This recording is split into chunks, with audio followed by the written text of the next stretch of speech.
Listen up, the soap you shower with, it's you probably haven't even questioned what bar of soap you lather up with. Let's face it, most guys don't.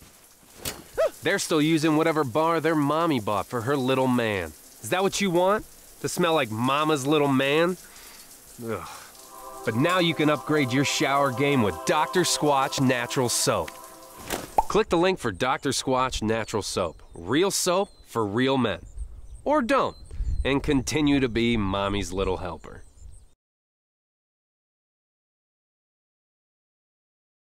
The following is a special presentation of iRacing on LSRTV, your home for sim racing.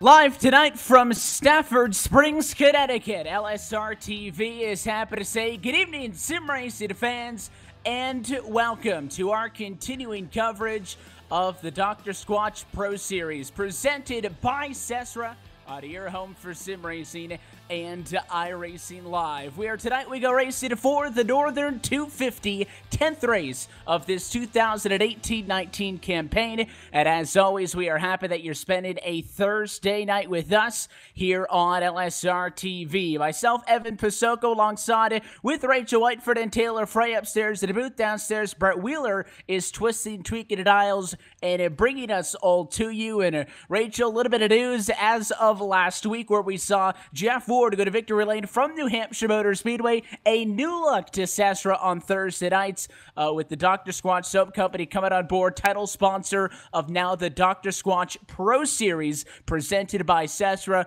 Great partnership. We'll tell you all about it as the night goes on. But the one thing is not going to change, and that is some good hard racing, and tonight should be fun. Half-miler Stafford on the board. It certainly is, of course, Evan, and Stafford is a short track, and these cars ain't exactly short track cars. This is going to be like Martinsville, just more condensed and more deadly. And of course, the time rule is going to make things very exciting for them, as there'll be a lot of bustling for room here. These are no late models. This is going to be a very unique race here heading up to the holidays. Yeah, first thing to be said when we jumped up into the booth is that this is a small racetrack with big cars, and not only are these B-Series cars pretty big themselves, but Taylor, also big field tonight, 20-plus cars, as we've come to expect it. I believe, just glossing over the schedule, there's some shorter tracks that we go to, Irwindale on the list, as well as in Iowa, but I think Stafford may be the smallest and the flattest that we're going to see all season. Certainly something new as we kind of reach after tonight, what'll be the halfway point on the season. Absolutely. Stafford is probably one of the shortest tracks we got on the schedule for tonight. So we're going to be seeing a lot of beating and banging, and definitely a lot of torn up race cars by the end of this race. And you know, as the classic quote says on the short track racing, short tracks bring short tempers. And that is something that I think we are going to be looking forward to this evening. Of course, the drivers out on the racetrack would like to get through this Northern 250 clean as possible. 250 laps coming into tonight. Jeff Ward, your championship points leader, and again, courtesy of that race win at New Hampshire a week ago, which was his third, or I should say, yeah, looking back, third on the year, dating back through Charlotte, Pocono, and now New Hampshire. He continues to lead in the Dr. Squatch Pro Series Championship, 7 points ahead of Spencer Preet, Derek Paulson, then a little bit of a big jump back in third. So as we are now, after this evening, going to be 10 up and 10 to go, I think we are starting to get a look at our top two championship front runners, and we'll go trackside right now to take a look at your LSR TV starting grid, and it is going to be a tale of those two. Pole position tonight to the 00 machine of Spencer Preet, only driver to get down into the 19.0s. His 051 better than Jeff Ward's 19.136. 27, who will start on the outside of the front row in P2. So your championship driver is going to be going right at it on the front row of things. Behind them, row 2, Mark Arthur going to be starting in 3rd position. Mike Montesi starts at 4th, and Travis Brown rounds out your top 5. P6 tonight is Ryan Walsh with 7th place. Derek Paulson, 8th place tonight, with John T. Wimbash in 9th. Steve Ritter is up in 10th. Brian McRae in 11th. Rick Thompson in the 12th place spot. Kyle Vincent Gilbert in 13th. Jeffrey J. Patterson in 14th. And Jay Graves Jr. in 15th. He'll be joined by Ashton Slice in the outside of what's going to be row 8. That'll be 16th position. David Eitzel will start 17th with Taylor Butcher Benjamin at 18th. And to round out row number 10, it'll be John Johnson 19th and Jason Anderson through the top 20. 21st tonight, of course, is Doug Johnson with Mark going. Fred Thompson in 23rd place with Jason Taylor in 24th and last. Look top to bottom at your LSRTV starting grid. We tell you about the tail of the tape, Stafford Motor Speedway, a joint that's been around since 1870. Half mile, very low banking oval, as we go racing tonight for 250 laps and 125 miles start to finish. And Rachel, as you alluded to, and it is something that we talk about every week Thursday nights with the Dr. Squatch Pro Series, is the tire limit. 2 sets of tires available for the drivers, but tonight, because it's a short track and it is a very small pit road, no pit stops are allowed under green flag or under caution flag conditions unless a driver has a black flag to get a car repaired. So those 2 sets of tires can only be applied to drivers who pit under green flag conditions. Yeah, they certainly are, and that will be a very interesting thing tonight because there could well be some yellows tonight, and restarting all tires will be very unique. Our biggest real short track we had, of course, we did have Bristol, which was surprisingly clean, but this is not a track these run on, so it could be very unusual. And as we roll, it'll be 2 pace laps before we get off and underway here. I know that we kind of expect a couple of fireworks. Taylor, you think that the fact that we're halfway through the season means these guys will be cooperating, or is it going to be a little bit rough out there to start? Well, it's a short track. Everybody's going to be roughing and toughing these bumpers tonight, and since this is probably the shortest track of the schedule, this is probably going to be one of the last times we'll see them roughing and toughing it up. And then once we head to Indianapolis, we'll probably see some not so close quarter racing, and hopefully these guys for the second half of the season will race more conservatively. And not only is Dr. Squatch now on the series title sponsorship, also running on the board with that very nice looking double with Spencer Preet. Get a good look at that Chevrolet now. It's not going to look pretty by the time I think we complete these 250 laps. Pace car down and in. As always, we're happy you're spending a Thursday night with us at LSRTV at iRacing Live. American Ethanol, green flag in the air. Let's go Northern 250 Racing as they try to get them through the corners for the first time. Your race leader will pull through. Let's see how everybody else does as we go for the first half-mile lap. Big lead there for Spencer Preet, but the difference, of course, is that whilst we've had a track this short before at Bristol, that is a very fast track with its high banking and its very single line here. Much slower half-mile track, very different, a very kind of late model short track. We've got a lot of 2x2s going on here, and cars turning already. Going to be a caution out of the racetrack in turn 1 and 2. It was tough to see. I think it was that 16 of Steve Ritter. Yeah, I saw the bright orange car get sideways towards the back, and already only 2 laps into the races, so he was only about a half a lap behind, so it was tough to see, but it was contact with Ritter, and you mentioned it there, the 35 of Brian McRae on the inside. None of those cars remotely close to the inside, but I mean, above the yellow line, Taylor, half of that space is the apron, so if it looks like these drivers are riding high, it's because they're up and on the banking, and it looks like the 16 squeezed the 35 a little bit. I don't know if he thought he was clear. A little bit of contact sends the 16 around. They all kind of straightened it out after they bounced off each other, but they were out of shape enough for the iRacing service to trigger a yellow, and it is a very quick caution on lap 2. Well, the thing about this track is, since it's a short track, many of these drivers don't really know if they're getting into the corner too quick or too slow. It's very difficult to judge it, especially when you're in this heavy sort of traffic in the midway through the field and all that sort of stuff. It is very difficult to manage the speeds because you don't want to go too fast because you don't want to turn somebody in front of you, but you don't want to turn it too slow so you don't get turned as well. So it's very hard to manage your cars around this heavy traffic up at the back of the field. That's why starting up at the front of the field is always key for short track racing. So, check up at an early yellow flag here from the Stafford Motor Speedway, and no changes towards the front of the field. In fact, it's about as clean of a start up front as you can get. The top 7 cars all going to restart exactly in the running order in which they took the green flag from. First switch is for 8th and 9th. John T. Wimbish was able to pick up a spot for the inside of row 5 on Derek Paulson, who on the outside of row 4 falls to P9.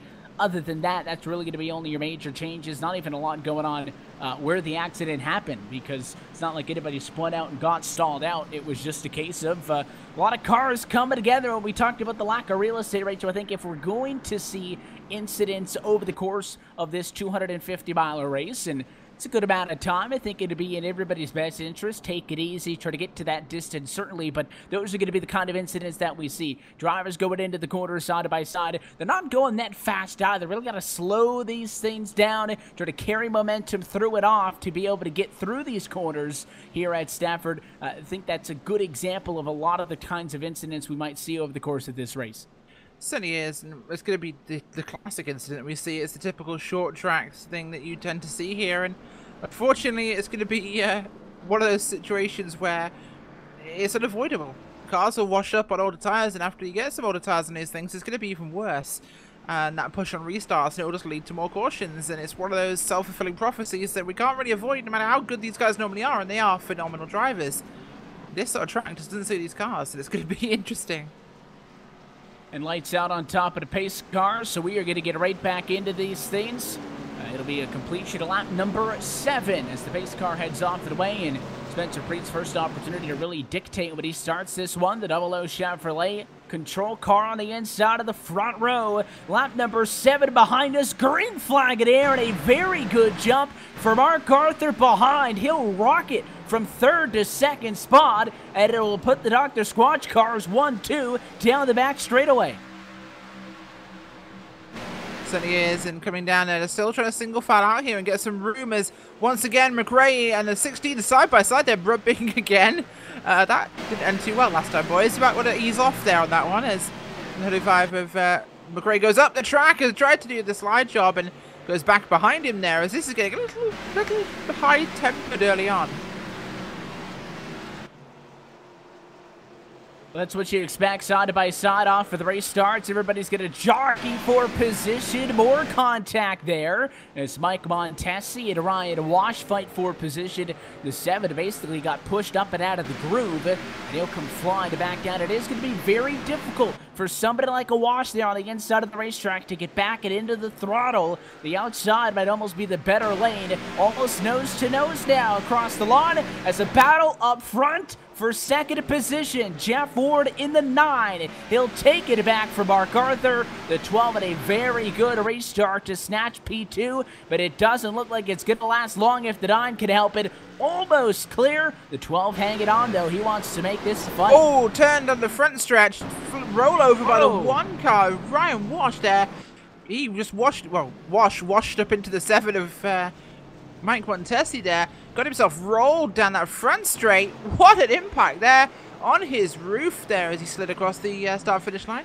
It was the battle that we were watching right before the fight for P2 kicked up, and you saw the 7 machine a wrong way up on a front straightaway, and replay shows you the 7 machine kind of pinched up high, but it almost looks like that 7 came off the wall a little bit, and all it does is it hooks the one to Ryan Wash around. He goes up and over.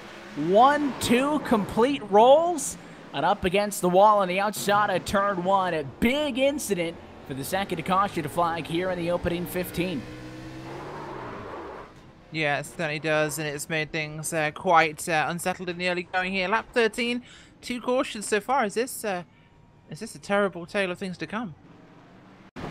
Certainly drivers that are beat up a little bit gonna have an opportunity if they get the black flag in iRacing. There's a certain amount of damage that is considered acceptable enough to drive out there with, and there is no fast repairs in the SESRA series. The race car you get at the start of the night is the one you're gonna have to finish it with, so you cannot come down and basically get a full reset. However, if you would be black flagged for having too much damage, race admins will allow you to come down and get that car repaired. I think maybe being up and on your lid could classify as that, although Ryan Wash still on the racetrack back in the number 20 position, and that's why we're not going to see a ton of action on a pit road tonight. And you can see it from some of the higher shots, Taylor, how small pit road is here at Stafford. Wouldn't really fit all the cars down at the same time, which is why race control has kind of modified pit procedures for this one, compared to basically in another week that we see. Only time you're allowed down pit road is under caution if you have a black flag for repairs. Of course, as we mentioned, otherwise, if you do want to come down under green to get fresh tires. Problem with that is you're going to go at least, I would think, 1 if not 2 laps down. So I don't think a lot of drivers will be going for that unless this thing really breaks out into a green flag run. I don't think it would be necessary to go down under green flag conditions because, like you said, you go down pit road, you're losing at least 1 lap. That's a guarantee, possibly 2, maybe 3 laps. And it's not, so far we've only ran about 7 laps on green. And with how things have been, hopefully that'll change and we'll get a longer run in. But with green flag runs and pit stops, that's just not a good recipe at this track. So what they did with the pit road procedures and modifying it, it doesn't make sense to the normal person. But how short this pit road is, it's not going to fit everybody under yellow conditions, under green conditions especially. It's just very difficult for these drivers to get down pit road and all that sort of stuff. And it works. If it works out for everybody here, then it should work out all in all for basically everybody. We'll see how they decide to play this restart. We'll try it again. Lights out. Front row is identical.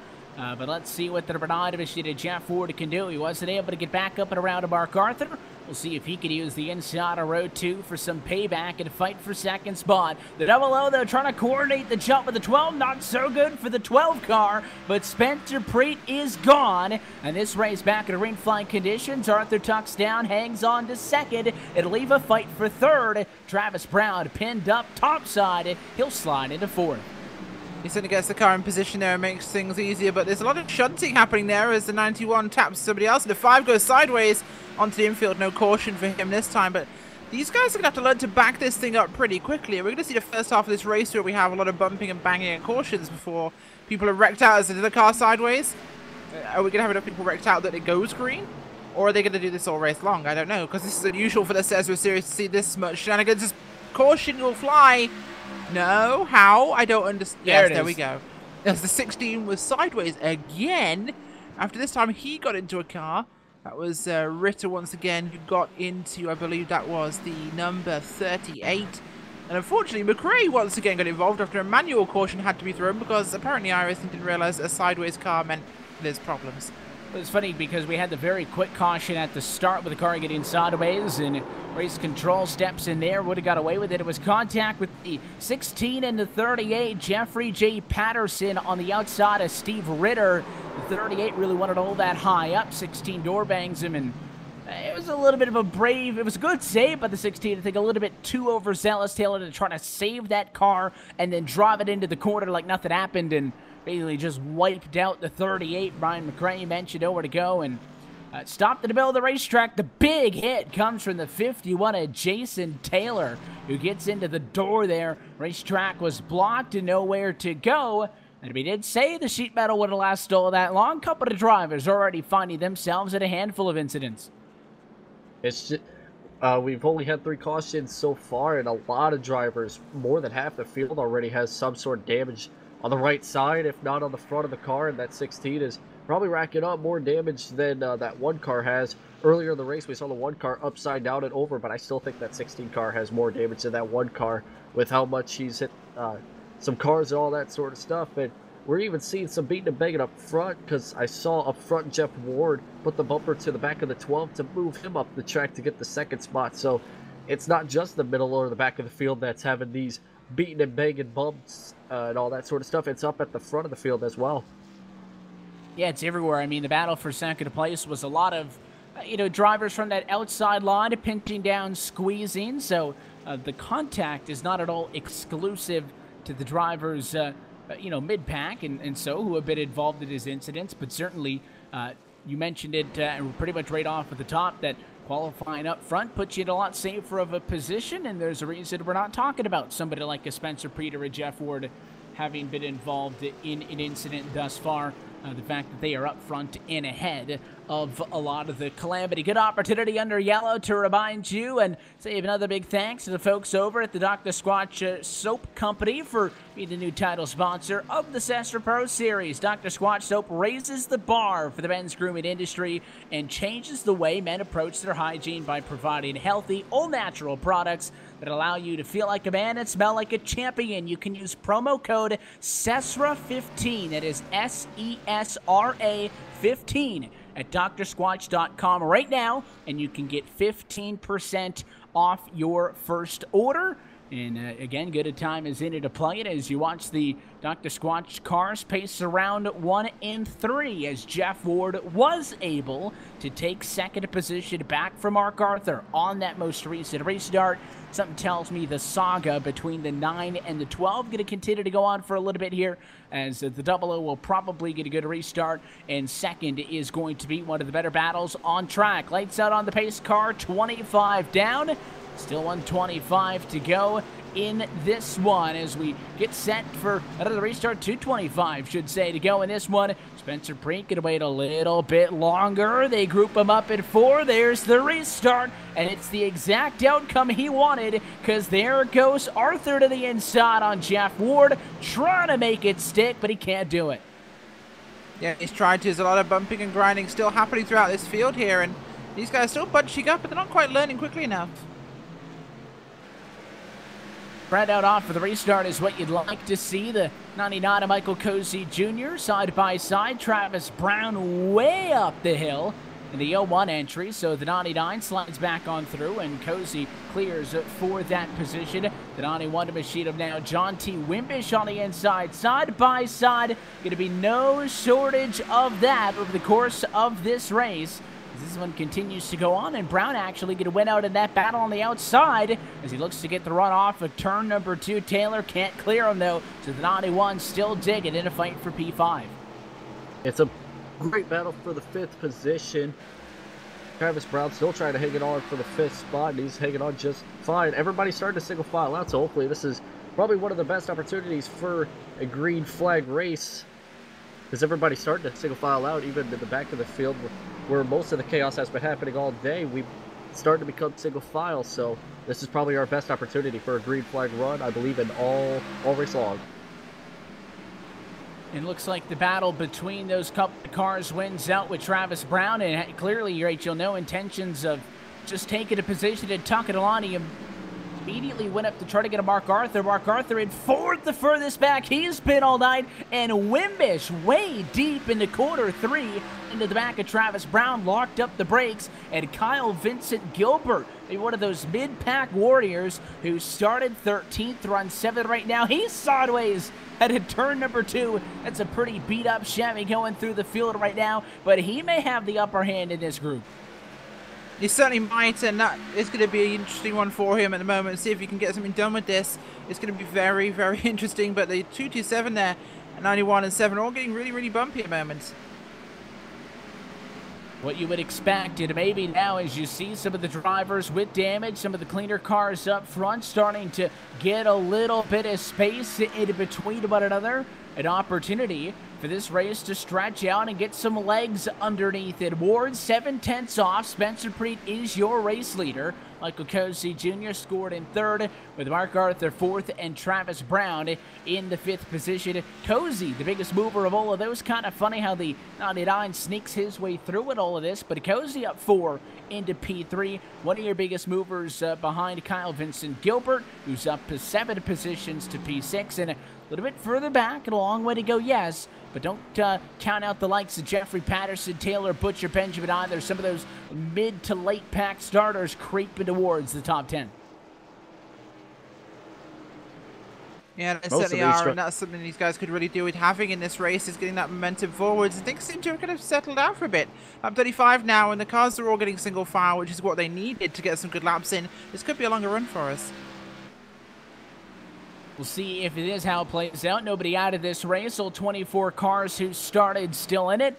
just for kind of a bookended outright wash, who was the driver who flipped a couple of times in the front stretch. He is the last car in the lead lap, just passing Fred Thompson right now. So a little bit of a exchange for position back there, and a caution flag is out once again, and it is on the back straightaway. Mark Go, it is all kinds of off the racetrack in the number 77 car. He is around.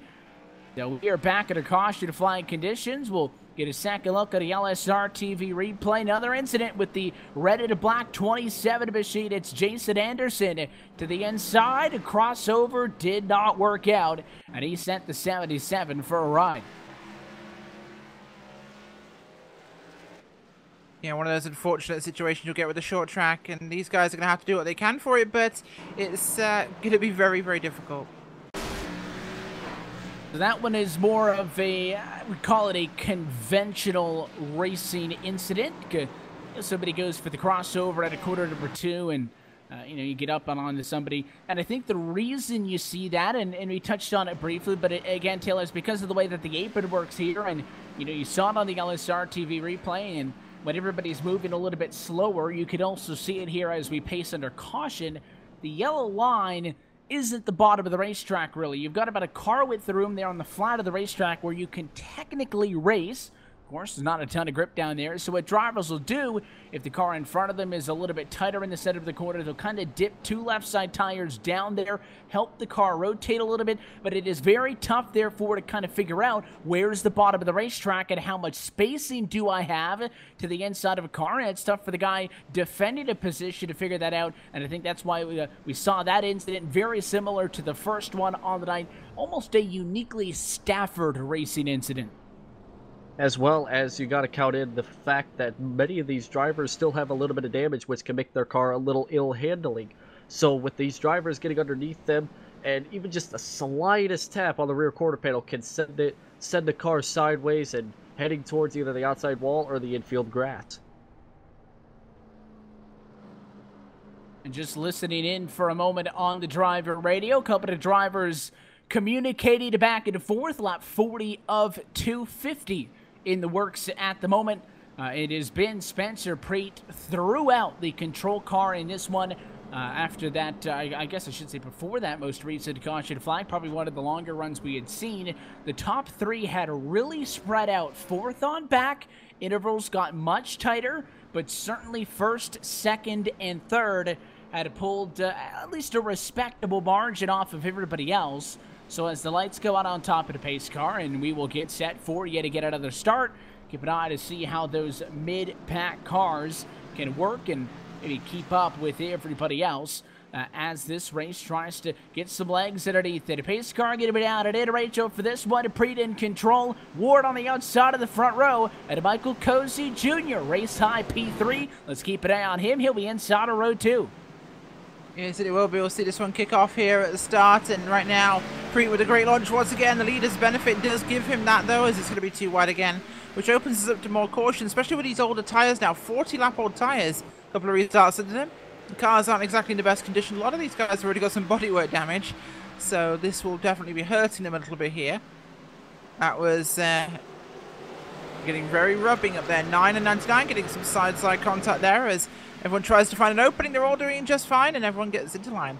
Your first time the 9 and the 99 have gone head-to-head this evening. Michael Cozy very patient. Jeff Ward slid down that time at turn number 1, and he will maintain 2nd. Good fight behind them. Travis Brown kind of stirring the pot as he tries to get up and on the inside of Mark Arthur. 4 of the top 5 cars, pretty much team cars, working roughly with one another. The lone car out in all of that is Jeff Ward, who's in 2nd spot, but I mean, you wouldn't know it by the race scene. And look at behind them, Mike Montesi pushes his way through as Rick Thompson tried to defend 7th. Montesi, very aggressive, takes it away. Yeah, he does his best to get something to happen there as he's trying to make this thing operate for him. That car's not been too good in the top end of the corner recently, so he has to be very cautious exiting these things because he's just getting very tight, and that's only going to get worse as the race goes on. But partially could be due to some body damage on the back end there he's got on the rear right corner, which will be stopping the aerodynamics, helping that car stick. And that is obviously the concern when you're racing at a place like Stafford. I think the slowest speed that I saw that time, I was just looking at Montesi. I think he got down to 70 miles an hour in 3 and 4. Let's see what it is. 68 miles an hour that time in 1 and 2. Probably the least aerodynamically sensitive racetrack that we are going to see for the entirety of this Dr. Squatch Pro Series. But it is still good news for drivers to obviously have a good race car, keep it nice and clean, and be able to get up and around. And 2 laps away for Spencer Preto to be at a 5th of the way through this thing with a perfect record thus far, 48 down, and a Double O has been in control all night. But I think Jeff Ward in second, still within a half a second of your race leader. I think the 9 is about the best he's been all night, too. You are not seeing Preet get away this run like he has on pretty every much other one up until this point.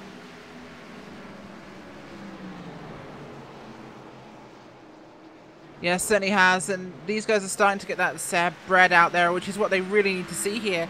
Sorry, I've been a little bit difficult to talk here. I've been handling some technical issues, but the separation is going to really help them, of course, and they need clean air. They're all running in fairly dirty conditions right now, even though they are single file, they're all in each other's air at the moment, and that's really costing them a lot. This is why Spencer Preet is checking out so much. Himself, Ward, and Cozy, they kind of got the best of the situation, but Arthur back in 4th place leading that train. This is where the kind of cars just keep going back and back and back, and you get into this bottleneck where there's not many lines to pass and you end up stuck behind another car here, and there's not a lot you can do even if you are faster. And that's one of those things you see with impatient short track races, guys who are used to these Xfinity cars to 1.5-mile tracks.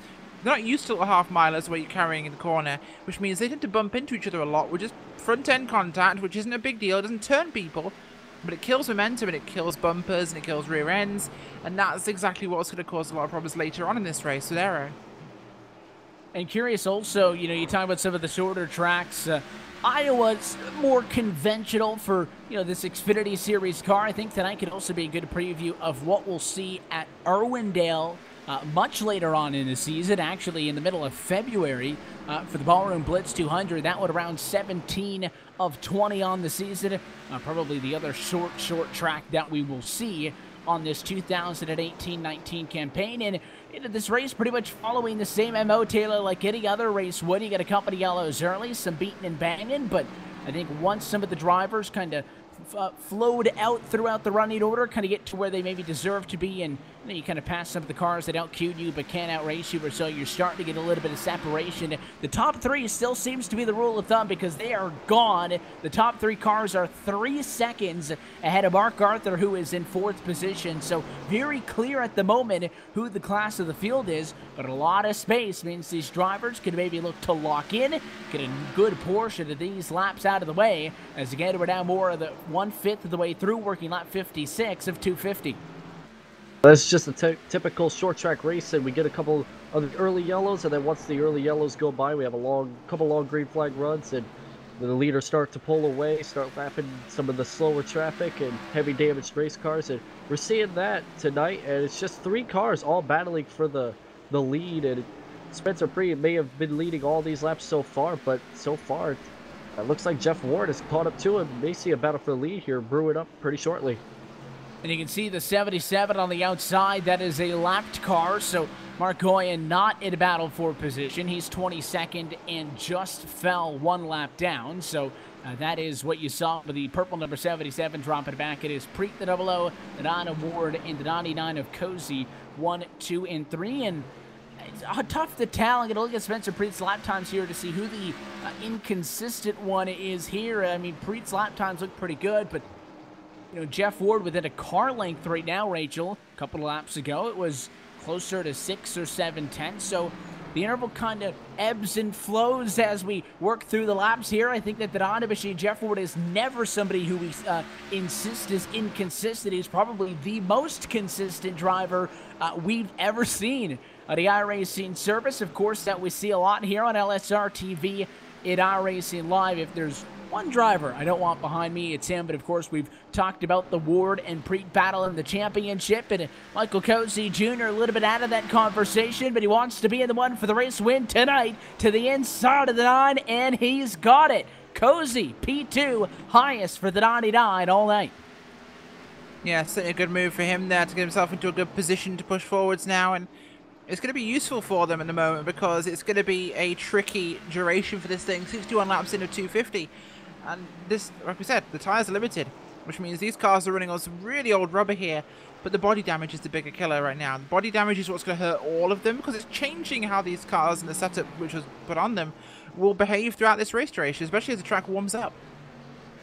It's something else that we always talk about, of course, the dynamic track model on the iRacing service. And anytime it's sunny conditions, you can promise it's going to be hot and slick, but it is 106 degrees trackside. That's the track temperature right now at Stafford, more than 20 degrees warmer than the overall temperature of 82 degrees Fahrenheit on the sim.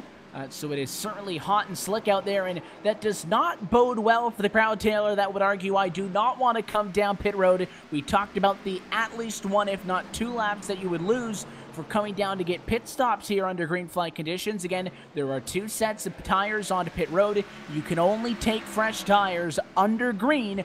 This hot condition is really going to eat away at the Goodyear Eagles that they have on board now, so I think it would push drivers a little bit closer to making or wanting to make that decision as we see Cozy closing in on Preet for the race lead, but still I think a huge gamble, and I don't think anybody is going to come down pit road at the opening half of this race. I think it's still way too early on.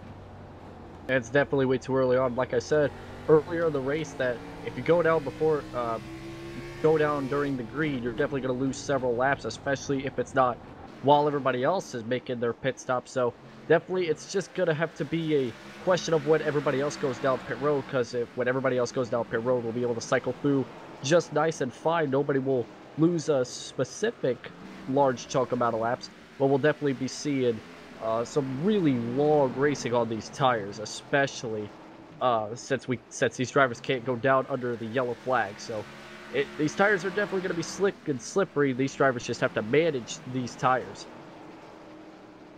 And, of course, if they have an idea of what kind of ebb and flow to the race that this thing is going to have, then that can help them out, obviously, when you have a lot of restarts, stopping and starting. Does it make your case easier in the case of, you know, the Jeff Ward, Mark Arthur saga that has substantially cooled down? I think that Jeff Ward, by far the better car, and evidence of that is his nearly 3.5-second lead from third over Arthur, who sits in fourth right now. But, I mean, those drivers pretty much exchanging blows off for the restarts, trading out second and third, at times getting a little bit physical. Restarts and short runs make it a lot harder for somebody with a very good, stable, and consistent car that can win on a 250-lap race to kind of assert some dominance. And I think that's why Preet is really enjoying this clean air up front. His car substantially looking better off than that of Michael Cozy Jr. right now. The 99 started in 7th, and I mean, you can just look at it and see both front and rear end damage on board. But for the Bernani machine right now, he might just be the faster car. Was able to get around Jeff Ward and put distance on him. I think maybe he's a little bit more timid to do the same thing the teammate up in front of him. But I think Cozy may be in a position here to possibly get a first race win for him. He's had a handful of close results. A second place finish just a week or two ago without a win in this Dr. Squatch Pro Series. And I know it's very early on, but Cozy looking sporty enough as is. It's one of those things that really surprises me that Cozy hasn't had a win already. It's the sort of driver that I'm surprised hasn't been down pit road, victory lane, I should say, 5 or 6 times this season. He's been incredibly good.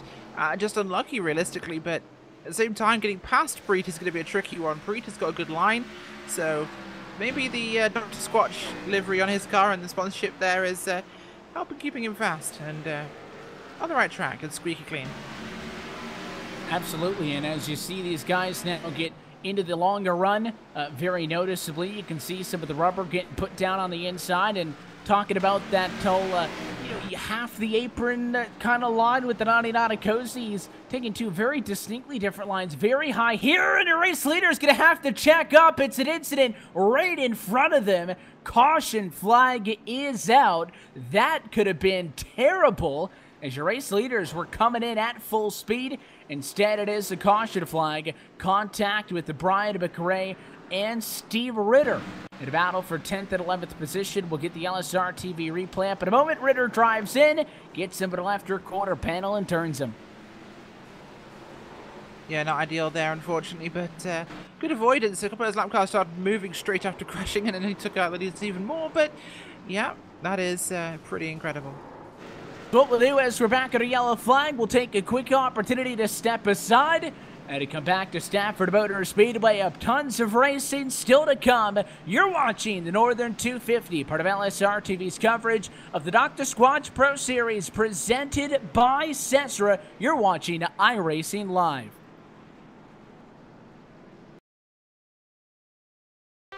During the First World War, big soap started taking out all the natural ingredients to make production cheaper and faster. And they replaced all the natural stuff with chemicals.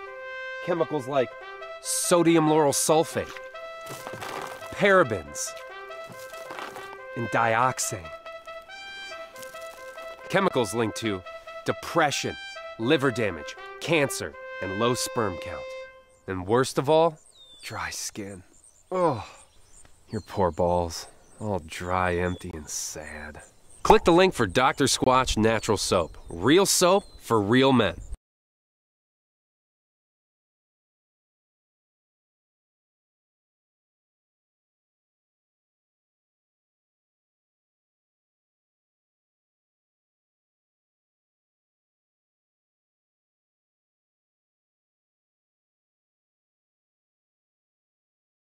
You want to smell like the forest? Boom, pine tar, we've got you. You want to smell like the sea? Boom, nautical sage, we've got you. You want to smell like you just got off a boat in the Caribbean? Boom, bay rum, we've got you. And with 6 more cents, we've got you covered no matter what kind of man you are. Click the link for Dr. Squatch Natural Soap. Real soap for real men.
The most realistic online racing sim ever made.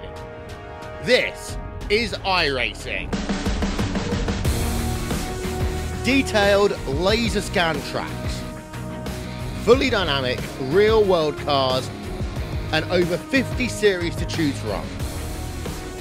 6 online world championships offering over $100,000 in annual prizes. This is the original esport racing game. This is iRacing.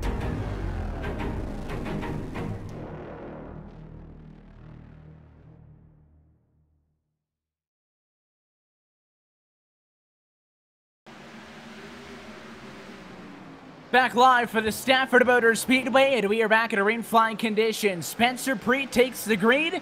And as we head down the back straightaway, clear for him, no problem. But Mark Arthur, the challenger, Michael Cozy, might lose the number 2 position. And we'll see as this battle comes out of turn number 4. And we try to work ourselves back into a rhythm. Lap at 83 at 250. It works right now for the Northern 250. And everybody so far so good off.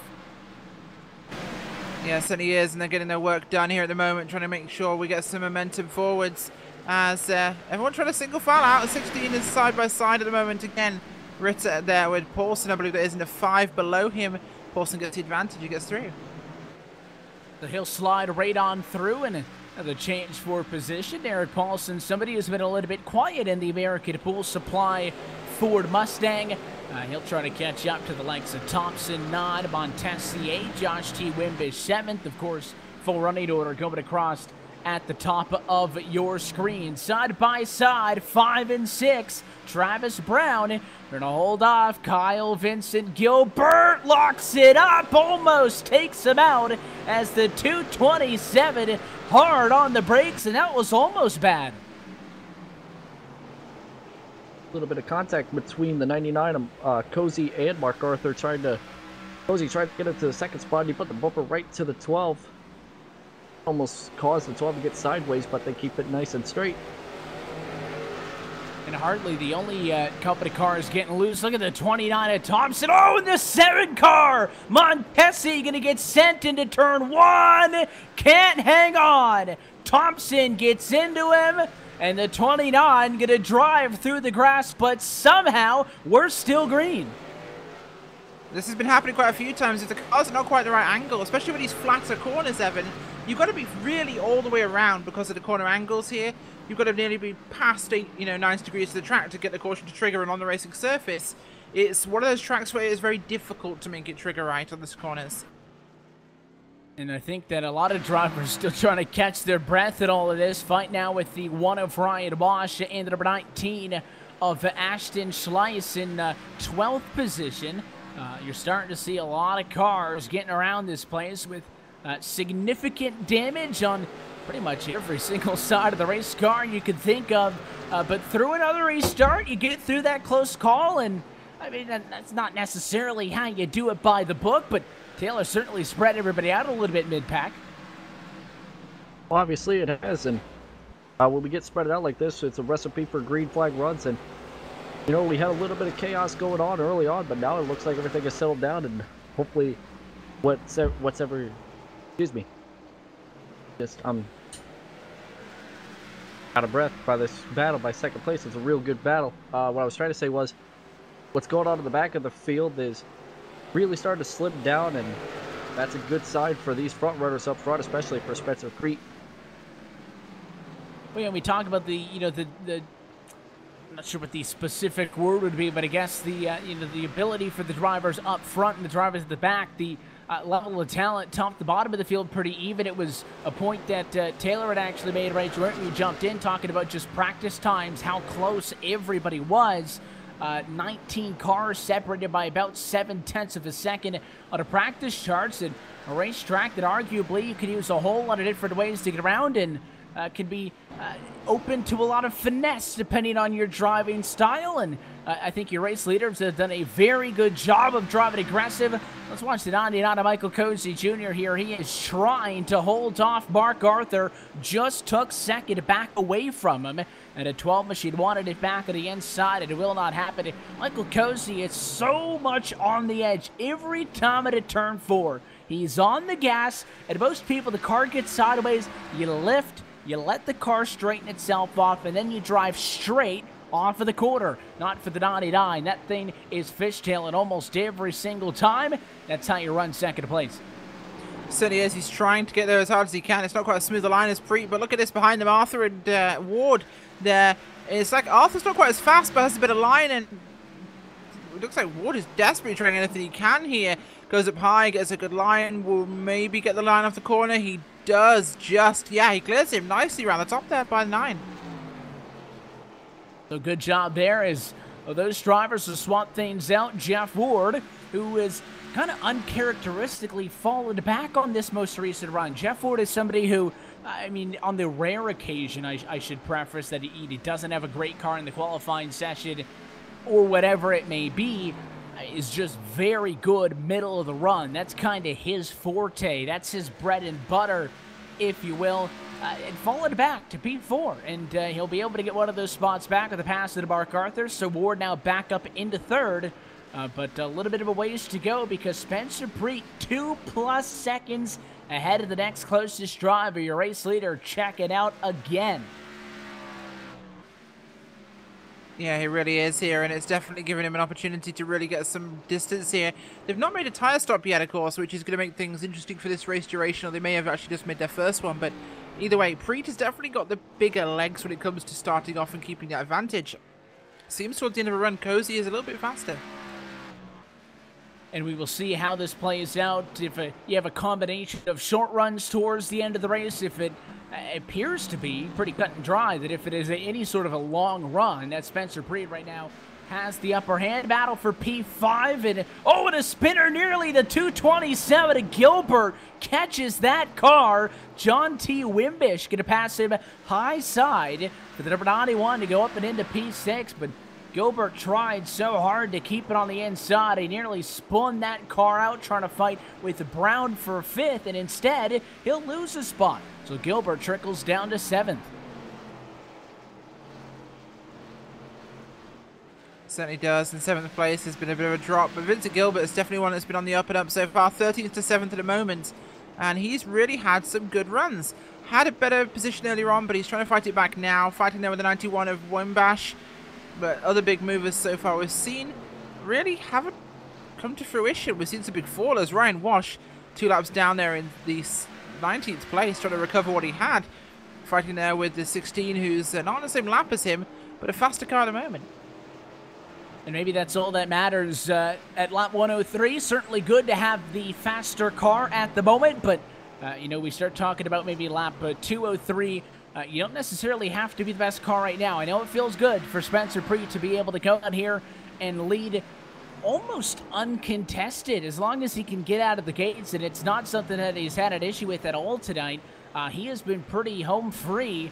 But we have seen many times in the past, Spencer Preet, even Michael Cozy Jr. talking about how he almost got his first win just a handful of weeks ago with a second-place finish. In that race, Cozy had actually led the most laps, but it wasn't enough to overcome a trip to victory lane for Jeff Ward. So all of that goes to show that while Preet is doing everything he can right now, the only real lap that matters, the lead Taylor's lap 250 in this one. Certainly is. No matter what race you're in, it doesn't matter how many laps you lead. The only one you want to lead is that white flag lap and the last lap of the race, and that's what Spencer Preet's been doing all day. He's been wanting to. He doesn't want to lead all the laps. He just wants to lead one of them, which is the white flag, the last lap of the race. All Spencer Preet wants to do is get to victory lane, and if he has to dominate the race to do so, he'll do so. Now he may be dominating right now, but the question is, will he be in victory lane? We'll find out in just a little while, because the laps are winding down pretty quickly, especially on this long green flag run that we're having right now. Well, and certainly, and I don't think Double O's pushing the cars, so you know, he's 2 seconds ahead of Cozy, but that gap isn't growing anymore. It got the 2 seconds pretty quick. We've seen Cozy have a decent amount of speed. In fact, at times be all over the back of Preet. If he was really driving the wheels off that car, I think that gap would be growing. In fact, it just kind of fluctuates back and forth. Cozy better by a 10th the last time around. So Preet knows that his objective is to go out there and win the race. If he's got to win the race by leading every single lap, he'll do it. He is not going to overdrive the car now, throw away a potential race win, Rachel, just to say, well, I led the most laps. That's not what anybody cares about. So Preet, despite how much faster than the rest of the field that he has been doing, and in the opening, 50, 75 laps of this, it was the top 3 who were really pulling away from each other. Second, third, fourth, a lot closer now than they have been all night. The Double O really now a step ahead from the collective group of everybody else. 4/10 better than Michael Cozy that last lap, who didn't have a good time around trying to work around some lap traffic. Preet's just doing his own thing, minding his own business. Still a long way to go as we start to close in, though, just about 10 laps from being halfway home. Certainly are, and Preet's biggest advantage this season so far has been his ability to manage lap traffic. So far, of all the drivers, this has been the one man who's really had that skill down. And it is the skill in oval racing you need to win. We'll see, only time can tell how all of this plays out. 13 cars scored on the lead lap right now. Butcher Benjamin is the last of all of them. And just kind of recapping through everybody, we'll take a full look top to bottom when we do get to the halfway point. But it looks like 4 drivers who started this race are not on track, only 2 of which have actually gone behind the wall. And it looks like they will be taking the DNF in tonight's Northern 250. So now you look throughout the pack, you wonder, well, where's the next battle going to come from? We've been talking a lot about the guys up front, a decent amount of spacing, and a lot of lap traffic, which maybe something, Taylor, that we've overlooked a little bit with all of the restarts, short runs, hasn't been that big of a factor. but I mentioned it when Cozy lost nearly a half a second and pre-did one lap trying to pass the 24 of John Johnson, who's now a lap car, is these lap machines are going to be a big factor because it's such a small racetrack that you're not only lapping slower cars, but the significance in which they are slower than you is much less than if you're at, a mile-and-a-half racetrack. And a lot of the time, you might be catching up to somebody who's fighting with another car. If we go another 25 laps or so, you'll start to catch the Benjamins and the Thompsons of the running order, and those drivers are in pretty good battles for position right now. They're not going to intentionally make it difficult on your race leaders, but there's only so many places you can go. We talk about the tight quarters racing. They're going to try to run their line, and it's kind of up to Preet to figure out a way by him. Nobody wants to get in your race leader's way, but it doesn't mean that they're going to pull up and out of your way completely, give up a spot that they're fighting for just because it'll make your life easier. Yeah, well, then you're exactly. Sorry about that. I thought it was my turn. He's exactly right with what he's saying about this lap traffic. Spencer Preet's been up front a lot in not only this series, but many other races that he's done before, but this may be one of his most challenging because of how short this track is. How short Stafford is and how not so wide this track is. It's difficult to get past these cars, if they're side by side. It's difficult for you to pass them here because you can't really take these cars 3 wide here. If you try to take them 3 wide, they're going to be pushing one up into one another. They're going to be hitting head-on into the concrete wall or the guardrails in the corners. It's just very difficult to pass this lap traffic here. And Spencer Preet, he has a lot of experience passing lap traffic, but this is definitely going to be a whole different story tonight with him. Yeah, not something that these drivers have had to deal with. The shortest track that we have been to this season in Bristol, and it was won by Spencer Preet. So I guess if there's anybody that knows how to navigate close quarters and lap traffic, it is the 00, but he is only putting the heat on more and more as this run gets deeper. Now 3 seconds ahead of Michael Cozy Jr. in second, and it is not really just Preet pulling away from Cozy. Ward 3.5 seconds back in third position, so it is a consistent improvement by the driver, the 00, ahead of everybody else, pouring the heat on him. Only getting better and better, 3 laps away from halfway. Yeah, we certainly are, and 3 laps is a long way to go in some cases, but here we're talking in the cars actually hitting pit road already now, so these guys are just breaking that trend and going in under green conditions, which means we'll have a lot of difference in speed there with a short track of merging cars and cars on the lap itself. That could be problematic, but it seems that they're actually really desperate to get those tires now, and it's making a big difference for those that have it, but Preet's gap now is 3 seconds. That's absolutely massive at a track where the average lap is, well, at the moment, 20 seconds.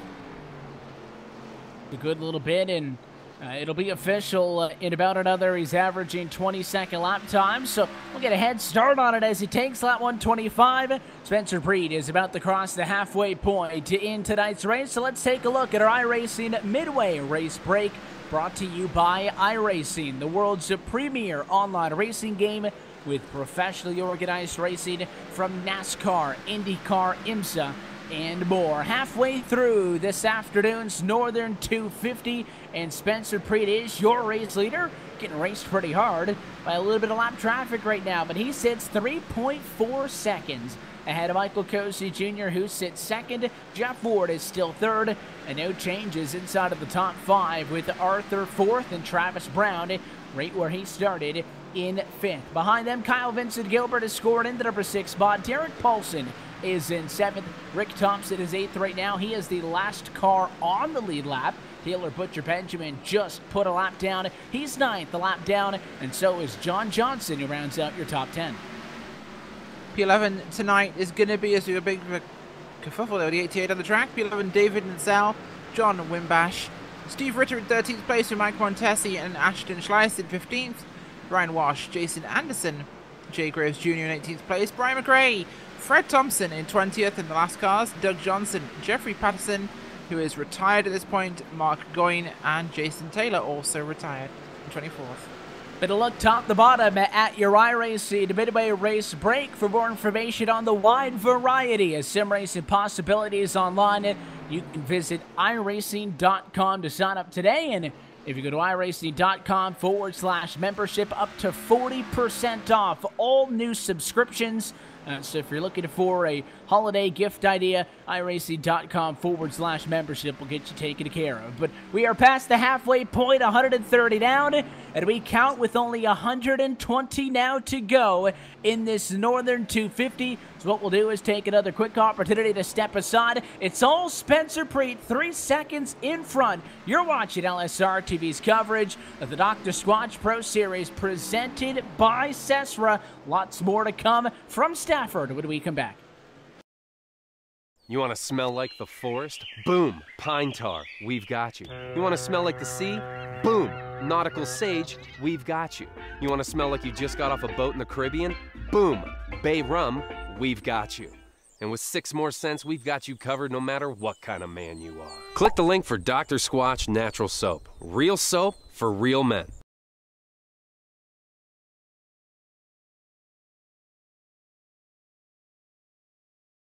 We make our soaps with natural ingredients from the earth.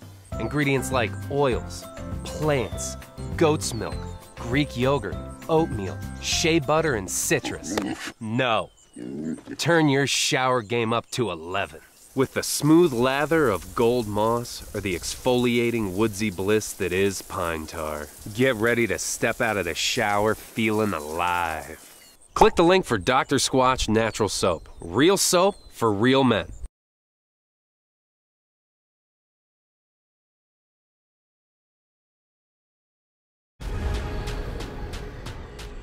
The most realistic online racing sim ever made. This is iRacing. Detailed laser scan tracks, fully dynamic real world cars, and over 50 series to choose from. 6 online world championships offering over $100,000 in annual prizes.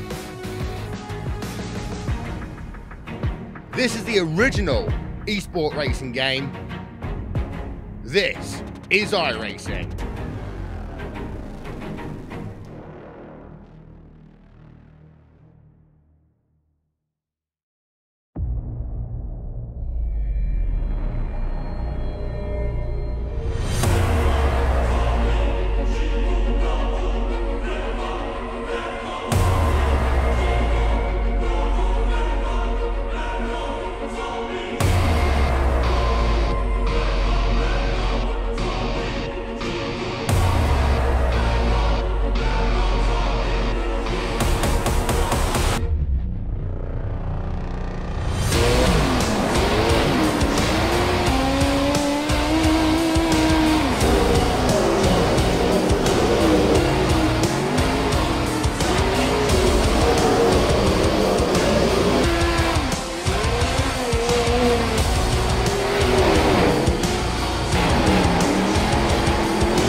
Back live from Stafford Motor Speedway and still under green flag conditions. Now 144 laps in at 250 in tonight's Northern 250. Part of LSRTV's continuing coverage of the Dr. Squatch Pro Series presented by SESRA. Happy that you're with us tonight on your home for sim racing and iRacing Live. Evan Pasoko, Rachel Whiteford, Taylor Frey upstairs with you, with Brett Wheeler down in the production trailer as we close in on the end of this one. And don't worry, you didn't miss much. In fact, more of the same. Spencer Preet continues to pad onto a race lead that, as the intervals to show you, is now 4.444 seconds as of the last time by. Jeff Ward has become a little bit more threatening from third. I think he's tired of sitting around, and he might be making a move on Cozy here shortly. But Spencer Preet, class of the field when we left it, still is, and only by a bigger margin. Yeah, absolutely, and right now that's definitely going to be a telling factor, of course. There's a 4.6 second gap there for the lead, and it's pretty close between second and third, of course. Mark Arthur a little bit further back there has got a good lead over Brown now, who's in position for that one, as this is really taking some shape here, and I'm quite excited to see how it progresses forwards. But 7 cars left on that lead lap after the green flag stops here, and we're on lap 147. This field has really spread out. A caution would really shake things up, I think. It certainly would, and I think everybody but Spencer Preet got to be crossing their fingers on that one. Even since we took the midway race break there before we stepped aside, 2 more drivers a lap down, with Wimbish and Thompson now trailing your race leaders. It is a blistering pace for Spencer Preet, and he is using the apron, using the high line, doing whatever he can to get around the lap traffic that he's had to deal with. And there is a battle going on right now for 6th position. That is Kyle Vincent Gilbert and Derek Paulson. They're only about 0.3 of a second apart from one another, very much battling for a top 10 spot on the racetrack. Spencer Preet, maybe in 5 or 10 laps, is going to try to work his way through that group, and it is only going to get more and more difficult to pass these guys. Again, tires available on pit road, but only if you pit under green flag conditions. And Preet, at this point, may just be committed to toughing this one out all the way. Less than 100 laps to go last time by. Yeah, absolutely, and that's going to be the last 100 laps, which really shapes this race, of course. Can anyone bring it to Preet? Will Preet suffer any sort of problems? It's been pretty slim so far to see, but with this much traffic in such a short space, look at all the traffic ahead of him there. That's going to be monstrous to get through. This could really be the undoing here of Spencer Preet. Can he get through this massive knot of lap traffic? We'll see if he can. He's got basically a roadblock in front of him. There's the 5, Derek Paulson and Kyle Vincent Gilbert, the 2 cars we were talking about, but there's also double lap down cars in the mix. So the 88 is 6 laps down, and a driver who's had a little bit of a rough go tonight up on the outside, Jason Anderson, is 4 laps down, and a 00 is trying to pass through all of this. Pretty much more tightly packed in now, Taylor, than we were 5 laps off of the most recent restart. Heavy traffic for the 00 to get through. He is going to mind his own business, do what he needs to do, but you gotta imagine he's holding his breath here, hoping nothing goes wrong in front of him. 2 sets of 2x2 blocking your race leader right now. Oh, this has got to be a big amount of stress for Spencer Preet. He had to go through the same thing at Bristol, but I don't think it was this tight. They're almost 3 wide ahead of him, and Spencer is just trying to run his line. The drivers ahead of him are trying to run their line and also get out of the way at the same time. Spencer Preet is so far making his way through this lap traffic without any issues, but that had to have been a huge scare for that 00 car. Oh, and on the front straightaway, nearly a spinner, and a car off it in the grass. It's the 16 of Steve Ritter. He is, and no pun intended on the rhyme there, the 16 machine got up and into the outside wall, it looked like, had some damage, and then lost the engine. So that front end damage built up. Those engine temps skyrocketed, and a 16 blew the motor right in front of Spencer Preet. The 00 did a good job of getting on by. Ritter did the right thing to Rachel, immediately pulling off using the access road on the front straightaway, and then taking the quick toe to pit road. If he wants to, he could probably sit down there and get it repaired, because a blown engine would be a black flag for repairs. I think his night is just going to be done, and that was a tough break for Ritter, who was in a top 10 spot and only a lap down, which is a lot better than what most drivers can say 9th on back, or at least 2 laps behind Spencer Preet. But Steve Ritter is out of this race. Yeah, absolutely, and he's going to be at least 50, 60 laps down by the time he gets back out on track if he repairs the engine, but it's not going to happen, I don't think. Preet, though, nearly navigated this entire pack, and there he goes past Calvin St. Gilbert lapping 5th place here tonight. This is a dominating performance, and Ward has gone into pit road himself to get service. So Ward bit the bullet and came in now to get his car handled, as Travis Brown and Mark Arthur as well. So could be time we see Spencer Preet down pit road here, as those guys will go a lap down for this one as off they come now. There it is. Preet, yeah, here he comes. So he is not going to dare go the distance, and here's the big question mark. Did you want to come down, get fresh tires? Spencer Preet is so far ahead of everybody else, and again, basically reacting to the move by some of those other drivers to come down pit road that he kind of has to. So it is going to be 4 tires, I expect. We'll watch the 00 in the box, and it should be a pretty quick pit stop regardless of the small pit road. You're still pitting an Xfinity Series car. 13-14 seconds. You'll be full of fuel in it out. And it is going to be a successful 4-tire change for Spencer Preet to may temporarily put him out of the race lead. I think Travis Brown maybe scored in front. No, the 01 machine is going to dive right to pit road. He might still lead the lap. So that may be the first lap all night that Spencer Preet does not lead. We'll have to find out if that's the case. Travis Brown barely beats him out, so Preet's perfect night will come to an end, but he will very easily cycle back through to the race lead as now all your race leaders come down for service. There you go. Cozy's now shown as your race leader at the moment because of that pit cycle, and here comes Spencer Preet. Will he be able to get past him here? Goes a little bit lower. Has a line on the flat at the inside of the track there. This could be interesting to see how well they race. Both on new tires. Can Preet get past him to take the lead back here, or will the lead position be so dominant that Cozy can keep it? Preet really pushing down that track there to get advantage. Doing what he can, and that's exactly what I expect to see out of the Preet camp, and it is not going to be an easy road up to the front because Michael Cozy Jr. stays in front after he decided to make that decision to come down to the pit lane at lap 152 much earlier than Preet did. Cozy holds on to the race lead for now, but how long is it gonna last inside for the 00? And he makes it look a lot easier than that was, folks, as Preet back to P1. But for how long? Crossover by the 99. Tries to go on the inside of 4, but doesn't work. Did try pretty hard there, but right now double stacking up back in the field here as Preet has managed to cross over there the 99. It's a little bit further back though. We are 7 cars in the lead lap now with that cycle. That's brought some cars back into those positions, but Calvin St. Gilbert's still going to be a lap down after that cycle through. And we'll see what the 99 can do. If you're Michael Cozy Jr., I think, Taylor, that's the right call to make there. He pits early. He knew that he had to make up again what was at least 4 seconds on Preet, and it's a kind of a conventional strategy. You go for the short pit. You're on fresher tires sooner. You immediately start running faster lap times, and you know that's how you get up and in front of him. But I mean, not only now did Preet get back to you and catch you, but he has fresher tires, and if Michael Cozy Jr. finishes this race, assuming we stay green within 4 seconds, I think it's a miracle. We'll find out because Jeff Ward didn't want to play that game. He didn't short pit. His tire's a little bit better now. So Cozy, in an attempt to go for the race win, may lose out in the battle between second and third with him and Ward. We'll have to see. He's got 4 seconds on him now, but again, Ward going to be faster when this run ends.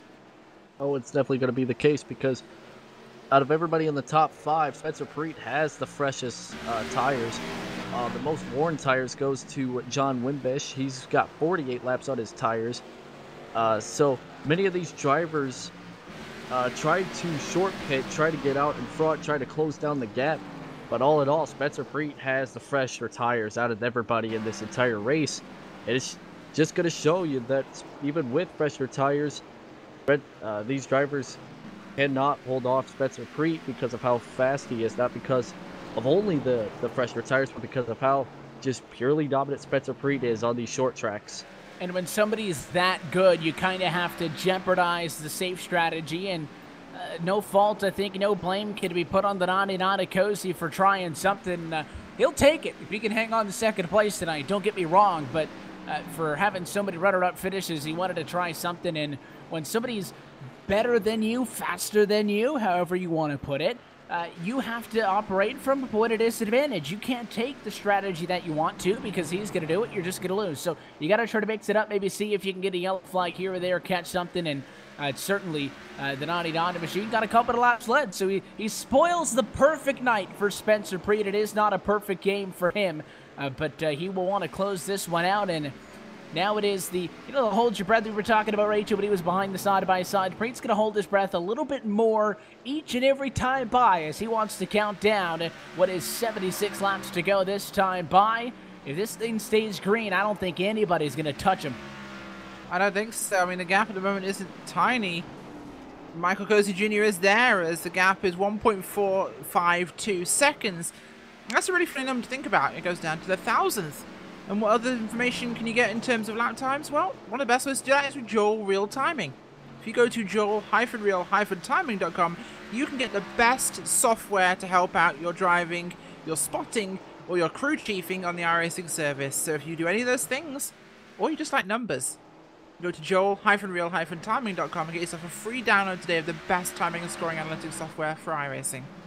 And that's how we use to obviously keep up to date with what's going on. But like Rachel mentioned, a lot of people in the pro ranks of iRacing use it. So there's something for everything. Big thanks to folks over at Joel Real Timing, longtime partner of all of us here at LSRTV. It's lap 177 to 250. There's only 5 cars on a lead lap in this one. And maybe you'd believe that if I told you at the start of the night at Stafford, you'd say, okay, well, maybe 5 cars will finish.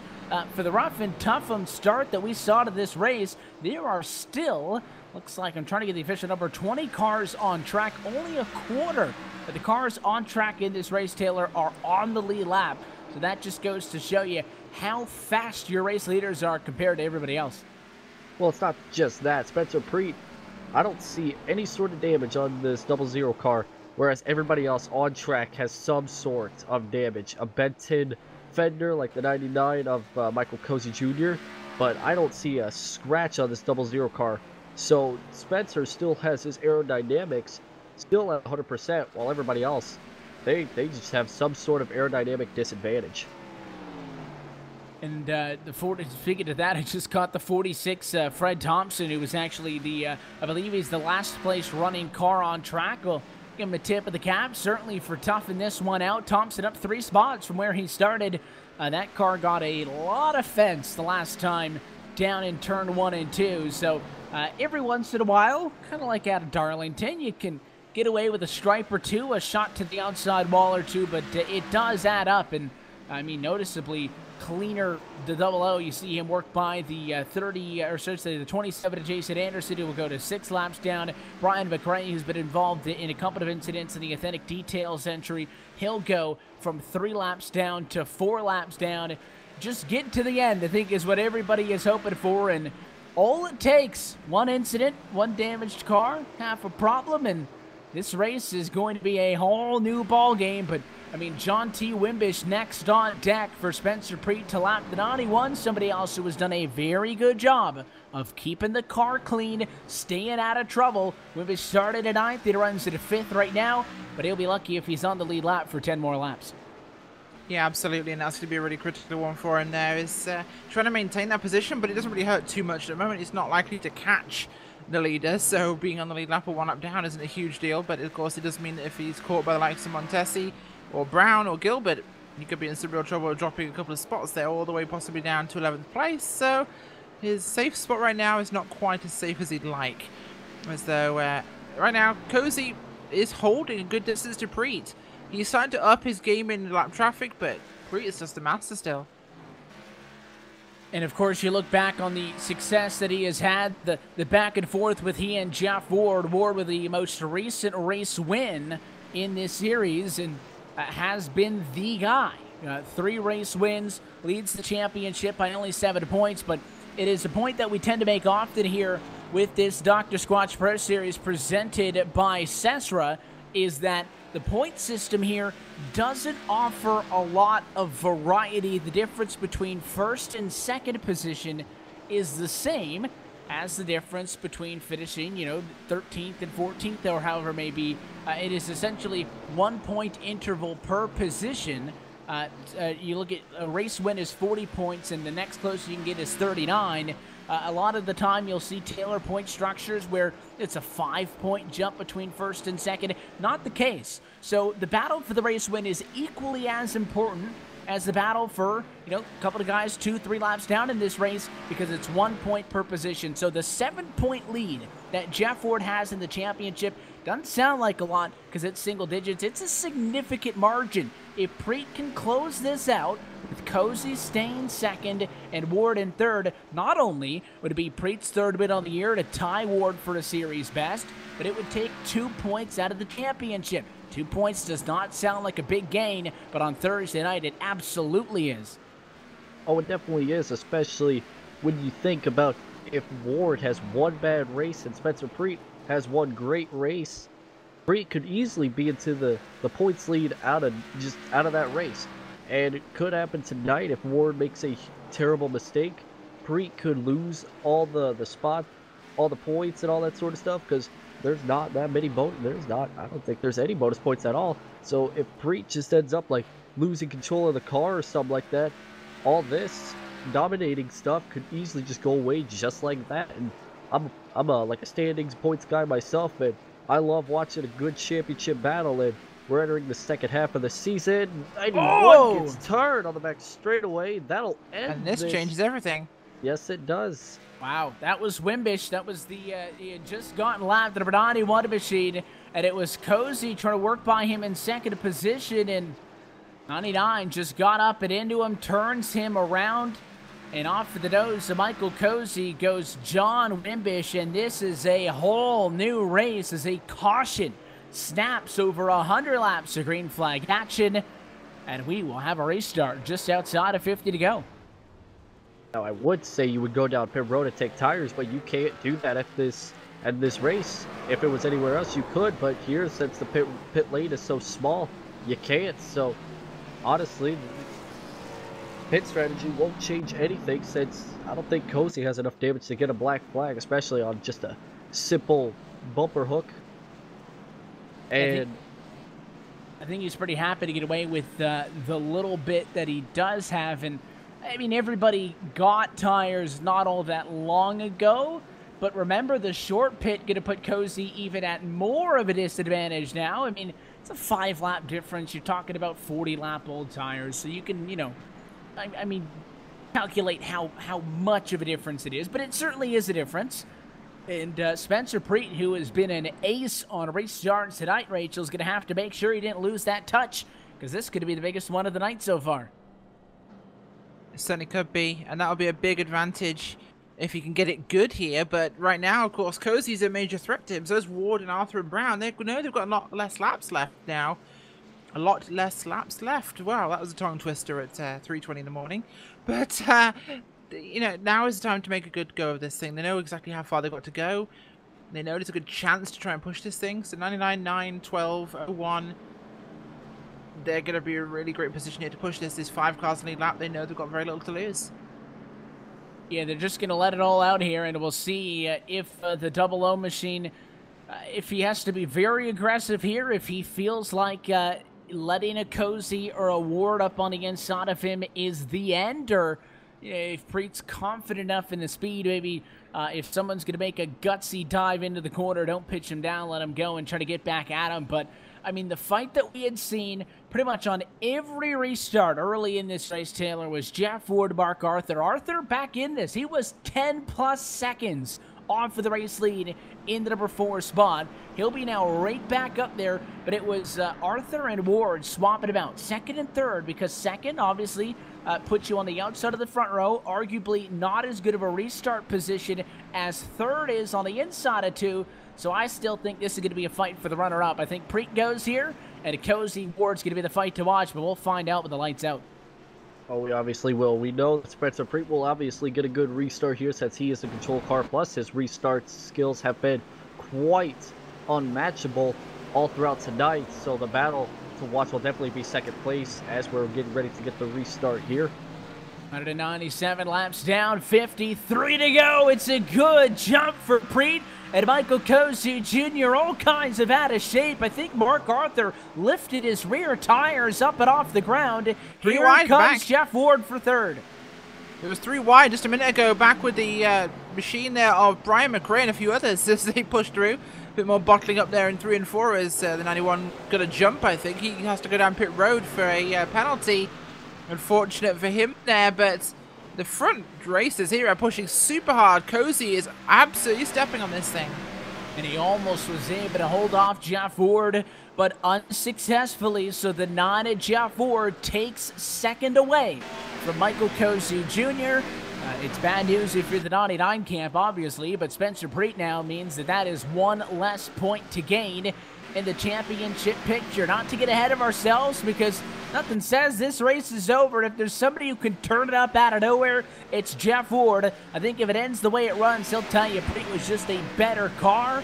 We'll have an opportunity to chat with the top 3 finishers by the time this race completes itself at 49 laps from now. But that yellow caused by Cozy hurts Cozy, because the restart costs him second.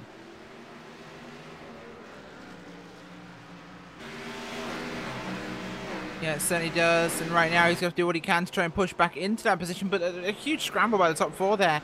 Travis Brown was left hanging really in this thing as he has lap down cars in front of him, but what a massive, massive jump by those guys. John Johnson there pushing super hard in the machine that is actually 3 laps down here, but showing he has great performance. Is Ward, Cozy, and Arthur fighting going to help Preet even more? Well, we'll see if Preet even needs the help. Certainly, you get a fight for second position. The Double O's going to have a nice grin as he watches that go on in the rear view mirror, but maybe not sweating yet, but certainly not comfortable. We'll see the lap times this time by Spencer Preet's gap goes from 0.327 to 0.416, so he was nearly an entire tenth better than Jeff Ward the last time by. But I mean, for a guy that's had at least a second for the last hour or so, having somebody that close is going to make you nervous. It's within enough distance where if Spencer Preet makes a mistake, the 9 will be there to capitalize on it. And this is a racetrack that's flat. That driver's been really fighting for grip off of the corner. So, I mean, the Double O's been ice cold tonight. No mistakes. But if it were to happen, Jeff Ward there to pick up the pieces, and maybe if I'm the 9 car, Taylor, my objective may not necessarily be to drive up there or move him out of the way right this instant, but to stay close enough, keep a steady amount of pressure on him, something that Preet hasn't had to deal with in a while. Well, if Jeff Ward gets up to the back bumper of the 00, he doesn't want to make the move too early, because we all know that Spencer Preet has a great long-run car, but Jeff Ward just does not want to get by Spencer Preet too early. That way, you know, Preet could put the bumper to the back of him with just like 3 laps to go or something like that. So if all Jeff Ward needs to do is just keep the gap to less than 0.5 of a second, or less than a second even, as a big stretch, and he's doing that right now. But the longer runs may bring the test to Jeff Ward, but as of right now, he's holding on to that gap, maybe even decreasing it. So we're going to be seeing a good battle for the lead for a good majority of the rest of this race. Well, it's surprising to see Jeff Ward turn it up like this. And I always said if someone's going to be able to do it, it's him. So I guess I shouldn't be surprised. But, I mean, Michael Cozy Jr., I thought, Rachel, on that last green flag run, he was going to fall back to Ward after his short pitch strategy didn't work. Wasn't the case. Jeff Ward stayed about 4 seconds off your race leader, and Cozy kind of balanced out about a second off for the race lead in P2. Would tell me Cozy had a pretty good race car still, but since this restart, Jeff Ward was able to stay in front of him and has pulled about a second on top of Cozy. So regardless of Ward's going to be able to fight for the race lead here or not, Cozy, again, the instigator of the yellow flag, only hurt himself here because all of a sudden Jeff Ward, the second fastest car ahead of the 99. Yeah, absolutely, and Jeff Ward has just sprung out of nowhere. In the beginning half of this race, he was a little bit in obscurity, but obviously running back in third is obscure, apparently. But Cozy was really the dominant second-place car, and now that's just been thrown out the window as Ward's unleashed what he had left in his car, of course. And I think he really has just come out of nowhere with something really important to just throw in, and he's waited with his car, and he's not used it up too soon, and that's a veteran race technique.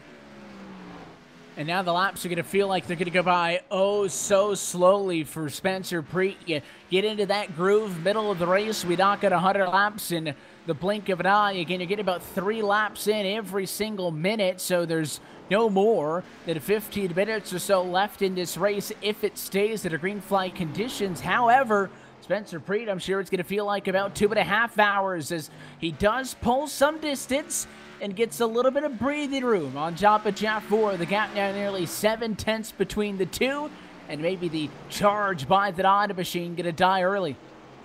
Oh, we don't know about that just quite yet. Lap traffic ahead could easily play a factor to help Jeff Ward, because Spencer Preet had to slow up a little earlier than usual in that corner.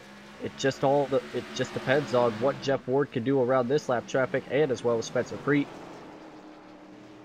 Yeah, lap traffic is really holding up the 00 now. The 13 machine is the one in front of him. That's David Eitzel, who is 4 laps, now 5 laps down in the number 16 position, and he will finally yield high. But he held up Preet for those 1 or 2 cents of quarters. That was enough to basically eliminate the 7/10 of a second disadvantage that Ward had. You'll see the 35 machine of Brian McRae immediately get up and out of the way. Good sportsmanship of the driver of the 35, who will also fall 5 laps down. McRae and Eitzel actually finding each other for position while your top 2 cars went on through. So Jeff Ward gets a little bit lucky there, gets the gap sliced down to 3/10. But immediately after they clear the traffic, the interval goes back in favor of the 00 machine. So Spencer Preet, sometimes when you have the best race car, you can overcome a little bit of bad luck and bad timing, and that could have been a lot worse. Jeff Ward got close. If he really wanted to, probably could have made some noise. He got within a car length, but right now it's back to 4. Yeah, certainly is, and those top 5 cars, they're the only cars that can really compete in this thing for the rest. Calvin Gilbert's been fast, but unfortunately, he's a lap down, so he will not counter this thing, and with just over 30 laps to go, it's looking pretty definitive, but half a second, though, is going to be telling. Ward has got his late race burst here, and honestly, he's coming in much, much closer. He's doing a good job of keeping it within distance, and I think realistically that is going to be the objective for him. It is the Spencer Preet show tonight from Stafford Motor Speedway, and not to discredit somebody like a Cozy, who maybe finishes this race in second if that yellow flag doesn't come out. Somebody like a Mark Arthur, who runs in the number 4 position right now. Arthur comes into tonight 6th in the championship standings, with a little bit of ways to go to catch Mike Montesi, who was 5th. Montesi runs about 5 spots behind him, about 4 spots behind him in 8th position. So the battle for P5 and the points will tighten up a little bit. The objective is to finish top 3 in the championship, and you can get a cut of the purse, which includes $200 to the series champion as this season comes to a close middle of March from Fontana for the bookend at $250. Of course, we're with you pretty much every single Thursday from now through then. But there's a lot to fight for besides race wins and the title spot. So all the drivers sticking this one out. A race at Stafford that had a lot of questions around it, Taylor. How was it going to race out? And we certainly saw our fair share of yellows early on, but I think after lap 50 or so, it's only been good stuff. Well, I think with the last caution that we had, it was just like one of those accidents that only happened in a blue moon, because we've only had like before that we only had our longest run was like 50 laps, and then we had like that 100-lap green flag run, and we may run this thing all the way to green, because I'm not seeing too much traffic ahead of Spencer Preet, nor any sort of traffic that's really heavy around this entire track at all. So we're probably going to be seeing these last 25 laps ran under green unless something crazy happens, and I don't see anything happening because there's not a lot of heavy traffic. Yeah, the good news is for the restart, I guess, is it kind of resets the traffic, as you mentioned there. So everybody's back at the tail end of this lead group, and it is relatively clear in front of him. He may have to deal with 2 or 3 more. There's a wreck on the front straightaway. Spinner Mike Montesi, and we spoke too soon. Caution with 26 laps to go. Well, that changes everything. Again? Exactly. This is going to be a very fun run to the end here with about 25 to go, and I can't wait. We're just kind of scoping out lap traffic to see what was on the horizon for Preet, and I caught the incident that you will see on the LSRTV replay. Montesi kind of in a faux 3 wide with Rick Thompson and John Wimbish And the 29 machine yielding to the 91 goes up into the 7. Montesi spins, and that's why we mentioned that lapped cars battling for position are not only a factor as far as, well, it sucks for the race leader to get around him, but they're fighting for position. We just went over the fact that 1 point per position, the difference between first and second, the same amount of points is the difference between, 11th or 12th. So those drivers have every right to go for it. And another restart for Spencer Preet. He is not in the clear yet this time, but will come inside of the final 20. This will give a big opportunity to Jeff Ward, because we saw Jeff Ward on the short runs on the tail of Spencer Preet. So this is definitely what Jeff Ward needed to see if he can get a last chance to get the victory for him tonight. Now it's just a question of what does the 00 do for the restart. Again, control car, he can go very early. Pace car heads down to the pit lane and waited out a little bit till the green flag actually comes out at the exit of the restart box. That is the greatest weapon the 00 of Spencer Preet has, and he doesn't have any alliances to the drivers really around him. He might want to help out Cozy in the 99. He is official teammates with Mark Arthur, the 2 Dr. Squatch cars. What a story it would be if he could bring his Dr. Squatch Camaro to victory lane for their first races on the title sponsor of this Dr. Squatch Pro Series presented by SESRA. So I'm thinking Preet and Cozy get a team up here on the restart, Rachel. It benefits the 00 if Cozy finishes second, because it takes a point away from Jeff Ward, and Preet could stand to make up at least 2 on him in the points. Whereas it sits right now, it would only be a 1-point swing. So don't be surprised if the 00 and the 99 machine go together on the restart. I can't confirm it, but I would assume those drivers on the radio with each other. I think it's likely that we'll see that, but at the same time, these guys have also got to focus, more importantly, on how they're planning to play this one forwards. There's a lot of options left, a lot of room for mistakes too, which is something they need to be very critically aware of. And they are doubled up with the lights on top of the pace car having gone out. It will be Jeff Ward outside in second. It is a reset at the front row that we saw some 231 laps ago. Cozy inside our road to third. Mark Arthur fourth, with Travis Brown and Kyle Vincent Gilbert 5th and 6th to round out the cars on a lead lap in this one. Pace car off and away. 19 laps to go in the Northern 250. Preet wants to get out of the way, looking for a third win of 2018. Green flag in the air. Good jump for him and Cozy. The fight for second not going to be there, though. Jeff Ward holds it on the outside. Yeah, just about there. Ward pushing very hard early on once again. He wants to bring his fight to Preet, and I think he has a real chance here. Look at how close he gets at 3 and 4 there, but those top guys, and there's now, of course, Vincent Gilbert on that lead lap as well. Big knot of cars behind him. I think this is Ward's race to try and win here. Preet's to try and not lose. And this could be a really exciting moment for us here, as Jeff Ward could grab this one. We'll see if Jeff Ward is going to take, what is this, his second or third life that he's on right now, after Spencer Preet appeared to have a stranglehold on this thing multiple times. At a last restart outside of 50 laps to go, made some noise, wasn't able to do anything with it, and if you're the 9 car, Taylor, you go to the bumper, because, I mean, Preet is showing you give him 5 laps, he checks out. So if the 9's going to make something happen, he's got to have it happen soon. And that's another lap that was better for Spencer Preet. Jeff Ward, you get to the back of the 00, we're definitely going to be seeing the bumper hook and bump and run in the course, because it's short track race and it's bound to happen. If we see it happen, if we see an opportunity, we're going to take it to the bumper. So I will not be surprised if Jeff Ward puts a bumper to the 00 if he gets to the back bumper of him. This is just shaping up to be a great finish for this race. 15 laps to go the last time around. Cozy a second off in third. He looks pretty safe. I would be surprised if anything changes there. Mark Arthur, Travis Brown for 4th and 5th position. That might be a little bit more up and in the air, because I don't put it past the 01 of Travis Brown to get in there, throw the bumper, and those 2 drivers very well acquainted with one another.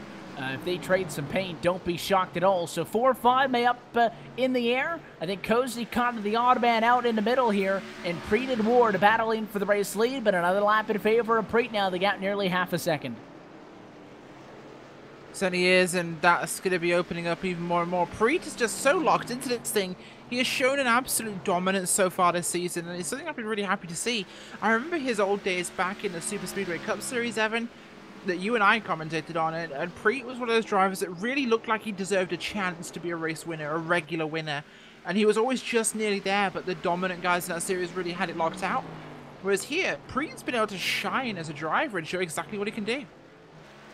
It's absolutely been the case, and with this SESRA series, an opportunity to see some familiar faces and some new faces even have an opportunity to fight for race wins here. Well, we've got the LSRTV and iRacing live cameras, but Spencer Preet definitely taking us into his own. 2 race wins early in the year. Bristol, Atlanta back-to-back. Ewan Watkins Glen, he is tied with Jeff Ward now for most wins on the year with 3 apiece. Of course, Jeff Ward just tied that number back up last week. So Spencer Preet would like to get his second win in 3 starts and got to take that title back. And kind of as we expected, inside of 10 laps to go now from Stafford. The lack of a bumper or an early move has allowed Preet to get safe distance away.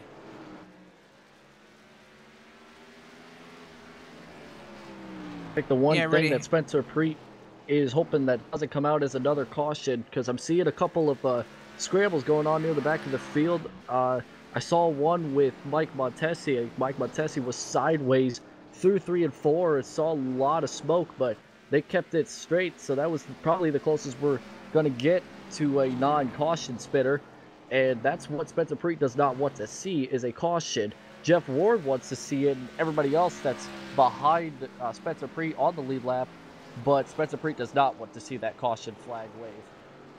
And the good news is, as well, as we get very close on the time as well to see if this race is going to wrap up, I think we should be okay.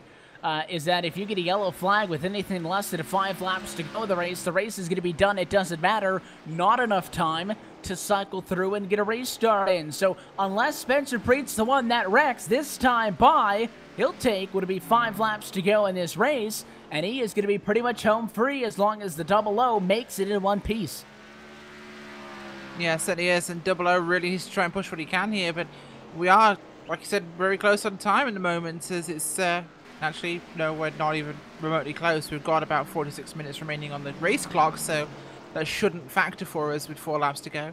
But what a race we've had so far. Yeah, we'll see how all of this shakes through. If there is maybe one last little bit of drama, Spencer Preet's got to get around Jason Anderson, David Neitzel. There's also Taylor Butcher Benjamin, so pretty thick traffic in front of the Double O machine here. I don't know if he's got enough time, Taylor, to sit back and stay behind him. No, he's got to go. The 27 gets out of the way. Preet has to pass these cars. Jeff Ward is too close for him to sit back. That's how it's always been for Spencer Preet. During that long green flag run, he had a big enough gap that he could have easily just passed, laid back, and, you know, let the cars do their work ahead of him. But now Jeff Ward is closing the gap between him and Spencer Preet. Preet needs to pass all these cars as quick as he possibly can. And he is doing that now, and they have been very respectful about giving him enough space. Jeff Ward also fighting his way through, got a lot of lap traffic in front, but Spencer Preet did a good job getting through the best. White flag in the air one more time around for Spencer Preet. He lost a little bit of ground in the championship last week, but tonight a statement as he was by far the best car. That this fight between him and Jeff Ward going to go all season long. Win number 4 on 2018. Spencer Preet takes it from Stafford.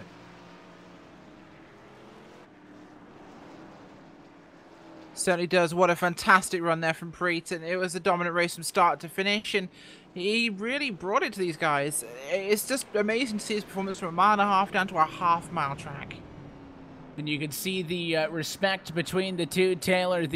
Again, if Jeff Ward wanted to, he could have wrecked Spencer Preet on a restart, pushed him up and out of the way to go for it. Instead, races him clean. Jeff Ward knows they'll be in a reversed role at some point this year, and he would like Preet to race him the same way. So Jeff Ward came up, congratulated him, and his championship lead will only slide from 7 points to 6. But Preet's the one doing the burnouts as the winner tonight. Great run for the Double O.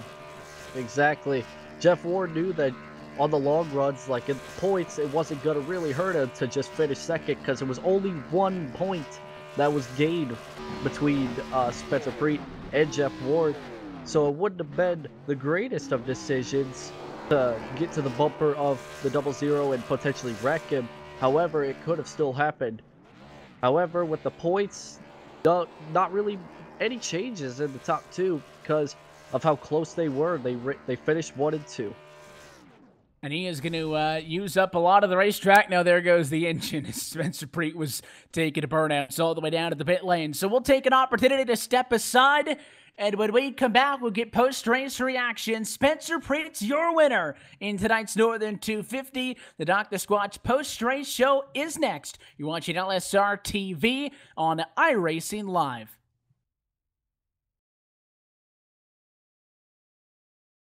Here's a couple reviews from real customers. Joseph S. says, "This is the perfect bar of soap. It's like it was handcrafted in the Northwest Forest by beautiful tiny elves." Oh, tiny elves isn't enough for you? Well, here's another review from Michael A. It makes you feel like you just stepped out of a mountain stream, and Squatch was there to hand you the towel. Click the link for Dr. Squatch Natural Soap. Real soap for real men.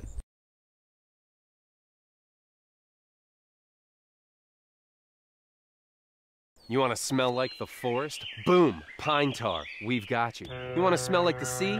Boom, nautical sage, we've got you. You want to smell like you just got off a boat in the Caribbean? Boom, bay rum, we've got you. And with 6 more cents, we've got you covered no matter what kind of man you are. Click the link for Dr. Squatch Natural Soap. Real soap for real men.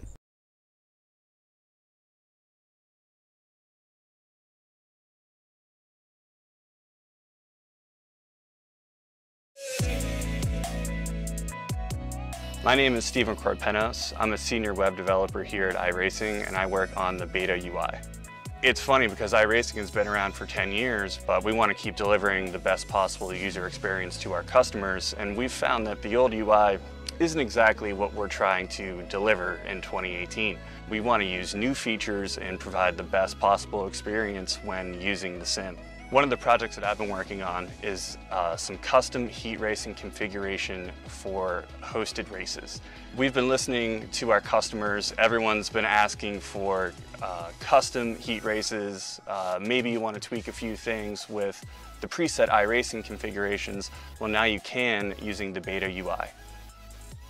So once you're at the homepage of the beta UI, you just go to create a race. And from there you go to your set race options. And you'll notice here under event types, you can actually choose heat racing. First, I'm going to show you how to create a new format from scratch. You can choose the number of entrants.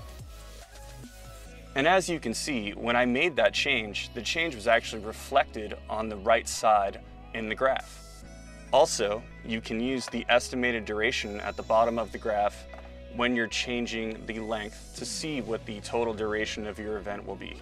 In addition, you can customize every aspect of the session information, practice, qualifying, heat races, consolations, and of course, the final feature race.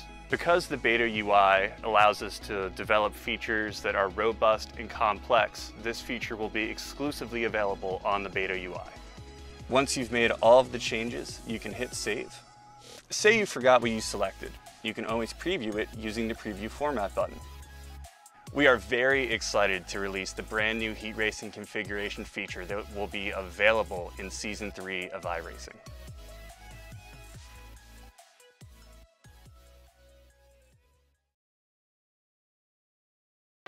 During the First World War, big soap started taking out all the natural ingredients to make production cheaper and faster. And they replaced all the natural stuff with chemicals. Chemicals like sodium lauryl sulfate, parabens, and dioxane. Chemicals linked to depression, liver damage, cancer, and low sperm count. And worst of all, dry skin. Oh, your poor balls, all dry, empty, and sad. Click the link for Dr. Squatch Natural Soap. Real soap for real men.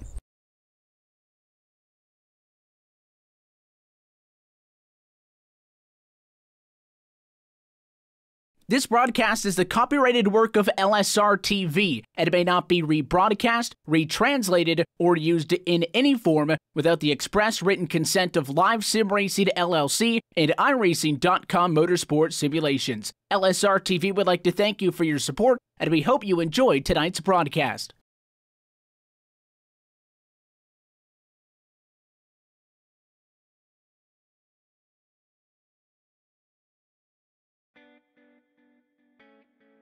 And we're back live from the Stafford Motor Speedway post-race show coverage of the Dr. Squatch Pro Series presented by SESRA here on LSRTV and iRacing Live. We'll go trackside, talk with the top finishers in a moment. Before we do so, let's look top to bottom at tonight's LSRTV full race results. Spencer Preet to victory lane this evening. Win number 4 for him on the year, which is a series best. He closes on Jeff Ward's championship lead, who comes home in second position. Michael Cozy Jr. is third. We will get post-race reaction from all of them in just a second here. Mark Arthur, Travis Brown, round out your top 5. Kyle Vincent Gilbert, a late race lucky dog, means he's the final driver to finish on the lead lap at P6. Derek Paulson, Rick Thompson, and Ashton Slice all a lap down in 7th, 8th, and 9th spots. And it is John T. Wimbish to round out your top 10. Mike Montesi finishes in 11th spot, 2 laps down. John Johnson will finish in the 12th spot, 3 laps down. Taylor Butcher Benjamin in 13th place with 4 laps down. Jay Graves Jr., 14th place, 5 laps down. And then 15th and 16th place were 6 laps down. 15th place going to David Nigel. And 16th place going to Brian McRae. Jason Anderson in 17th place, 7 laps down. Fred Thompson, 18th place, 12 laps down. Ryan Wash, 54 laps down, finishes 19th. Doug Johnson rounds out the 20th position, 75 laps down. And all of these cars, I believe, added this one, so it's 96 off for 21st place finisher Steve Ritter in triple digits for Jeffrey J. Patterson, who comes home in 22nd, Mark going in 23rd, and Jason Taylor, who finishes in 24th position. That's a look top to bottom at your LSRTV full race results. We go down trackside tonight with your race winner, Spencer Preet, who, when we had long green flag runs, he had an absolute stranglehold on it, but they tried their best to screw it up 2 times. Late restarts, not enough, and the double O ends up cruising to a victory lane here this evening. Spencer, congratulations on another win for you. Marks a series best, number 4 on the season, and you kind of take away the little bit of bragging rights that Jeff Ward snatched from you last week with another win, sir. Congrats. Yeah, thank you, and apologies in advance. I'm still a little sick even after last week. I've been battling something for the last week and a half now, but yeah, this is probably the best race I've ran from start to finish since I started running in this league. I don't think I made a single mistake when it came to slipping up, coming off corners, hitting the wall. I didn't have any moments really that stood out to me. It was just, it ran smooth pretty much for the most part. And that's all you can ask for, especially with the different circumstances tonight where we're only able to pit under green. You kind of needed things to go smooth for you in order to have a run like that. I was going to say, did you think that smooth would be the way you'd describe a race in the B car at Stafford? I mean, the smallest racetrack we're basically going to see all year. I know we got Irwindale a little bit later on for I think the 3rd or 4th, the last race of the year. But coming into this, we were thinking big cars, small racetrack. Who knows how it's going to work? And especially early with a lot of the contact there. Obviously, starting out in front helped you kind of stay clear of the calamity. But after a couple of yellows early, I mean, this thing really opened wide up. Yeah, I kind of figured that was how it was going to go. Everyone just kind of needed to settle down after, I think it was, I don't know where we were, about lap 30, 40, or 50, somewhere in there, where we just kind of had like 4 or 5 cautions right off the bat. And then we had that long run that went about 100 laps. And yeah, that was definitely the moment where we had been talking about it before the race, but like we kind of looked at it like, you know, we know there's going to be cautions. We know there's going to be a lot of mayhem early on, but if we're in a situation where the race starts stretching out, we got to try to take the car and the tires as long as we can, just in case, because you never know when another caution is going to come out, and you don't want to pit under green with your fresh tires and then get trapped a lap or 2 down. So it just kind of played out perfectly that everyone had kind of cycled through their stop to get a set of tires by the time we ended up having a caution, to where it didn't really mess up the order too bad, and we were able to keep on going from there. How hard was it for you to make that decision to come down to the pit lane? I know you weren't the first one to come in, but certainly if you're the only one to pit, you end up a couple of laps down. So what went into the decision to actually come in and get those fresh tires? Well, Cozy kind of forced everyone's hand. I think he's really good at doing that. We're all talking about how far we're stretching it and how we're going to try to take as far as we can. And then he'll pull off and short pit, undercut the rest of us, and then kind of put everyone in a situation where it's like, well, now you got to pit. So, yeah, he came in, and then I think a few laps later, Mark came in, and then I was thinking like, yeah, now I've only got like 2 other guys with me on the lead lap. So I was waiting to hear when Jeff pitted, and then when he came in, I went an extra lap or 2, and I was just kind of at that point, I was just racing Cozy and Jeff. So I wanted to make sure that I didn't stretch it too far from them to where they'd get out to be way ahead of me when it cycled, but also I wanted to have a little bit of a tire advantage come down to the end of it. So yeah, I just wanted to make sure, especially because I wasn't expecting to pull away as much as I did on the long run, but I was able to just kind of hook the bottom, I think, a little bit better than everyone else and get it to rotate a little bit better without burning up the right front. And I think that was what did it for me on the long run. And so it ended up being beneficial anyway, because I stretched it further, but I was still running pretty fast, even at the very end of that tire run. So obviously you get a point back from Jeff, but it is only a point. So your 4 wins outweighs his 3, but his 6-point advantage is going to remain true. 10 races down, 10 races to go, officially halfway through this Dr. Squatch Pro Series. Next time up, we go race at Indianapolis Motor Speedway next week. Where do you find those 6 points? Well, it seems like the only way to find them is to beat them. We've both kind of had mulligans already, and I'd say I've had like 1.5 and he's had 1 1/4. We both had one really bad race, and we both had races where we've kind of got involved in stuff and and still managed to get a solid finish, but not the one we'd expect. So because of that, even with my 4 wins to his 3, he's still got a 6-point advantage. So if it keeps going like this, where it seems like we're always racing for top 3 spots every week, I can only make up a point or 2 every week, even if I win out from here on out. So it's just from this point on, you just got to minimize mistakes, because at any point I could have a bad race, get wrecked out, finish 18th, he wins, and at that point the championship's pretty much over. So Jeff's good. He's consistent. He's as consistent as they come. And so he's probably the toughest guy there is to make up 6 points, even if I do have 10 races left, because there's no guarantee I can beat him every week. And, first and second only gets me 1 point. So we look forward to seeing how this data plays out for the 1 week remaining on this side of the calendar year, and then, of course, headed off and into 2019. Long race, so we'll let you jet, Spencer. Before we do, as always, anybody want to say hi to from Victory Lane? Just shout out to everyone on Rebellion. Big thanks to Dr. Squatch coming on board.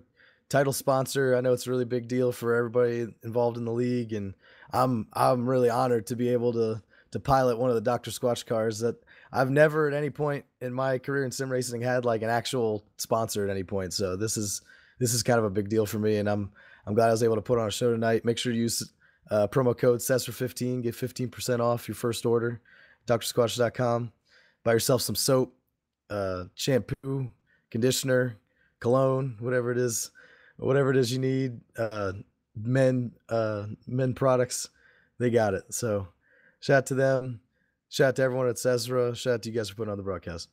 You got to be careful there, because you're setting the bar pretty high by running out on week 1. So we'll see how it goes, and we'll certainly be watching the number 00 as the season goes on. But Spencer, we appreciate your time. Again, congratulations on the win. We'll catch you next week.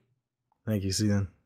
The race winner tonight from Stafford Motor Speedway, still second in the points, but now most wins on the season once again. Preet win number 4 on 2018. And of course, the counterpart in the championship that he is talking about is Jeff Ford, who comes home in second place tonight from Stafford Motor Speedway. Jeff, congrats. I know you always want to go out there and go to victory lane. You tied Spencer out with race wins last week. You both got 3. He snatches it back. So I certainly know what your objective is going to be next week in Indianapolis. But you keep a 6-point championship lead through the halfway point of the season. But tell us about tonight.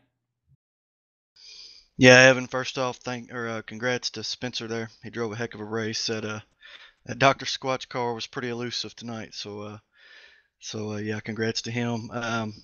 Yeah, man, we just got off on the tire strategy a little bit there. If I could go back and do it over again, I would have pitted or tried to pit a little later than Spencer. Of course, he said he was waiting on me to pit, so a little bit of cat and mouse there. And down towards the end there, we just he had a tire advantage. He was a little better. I could get to his bumper right there on a short run, but couldn't really do nothing with it.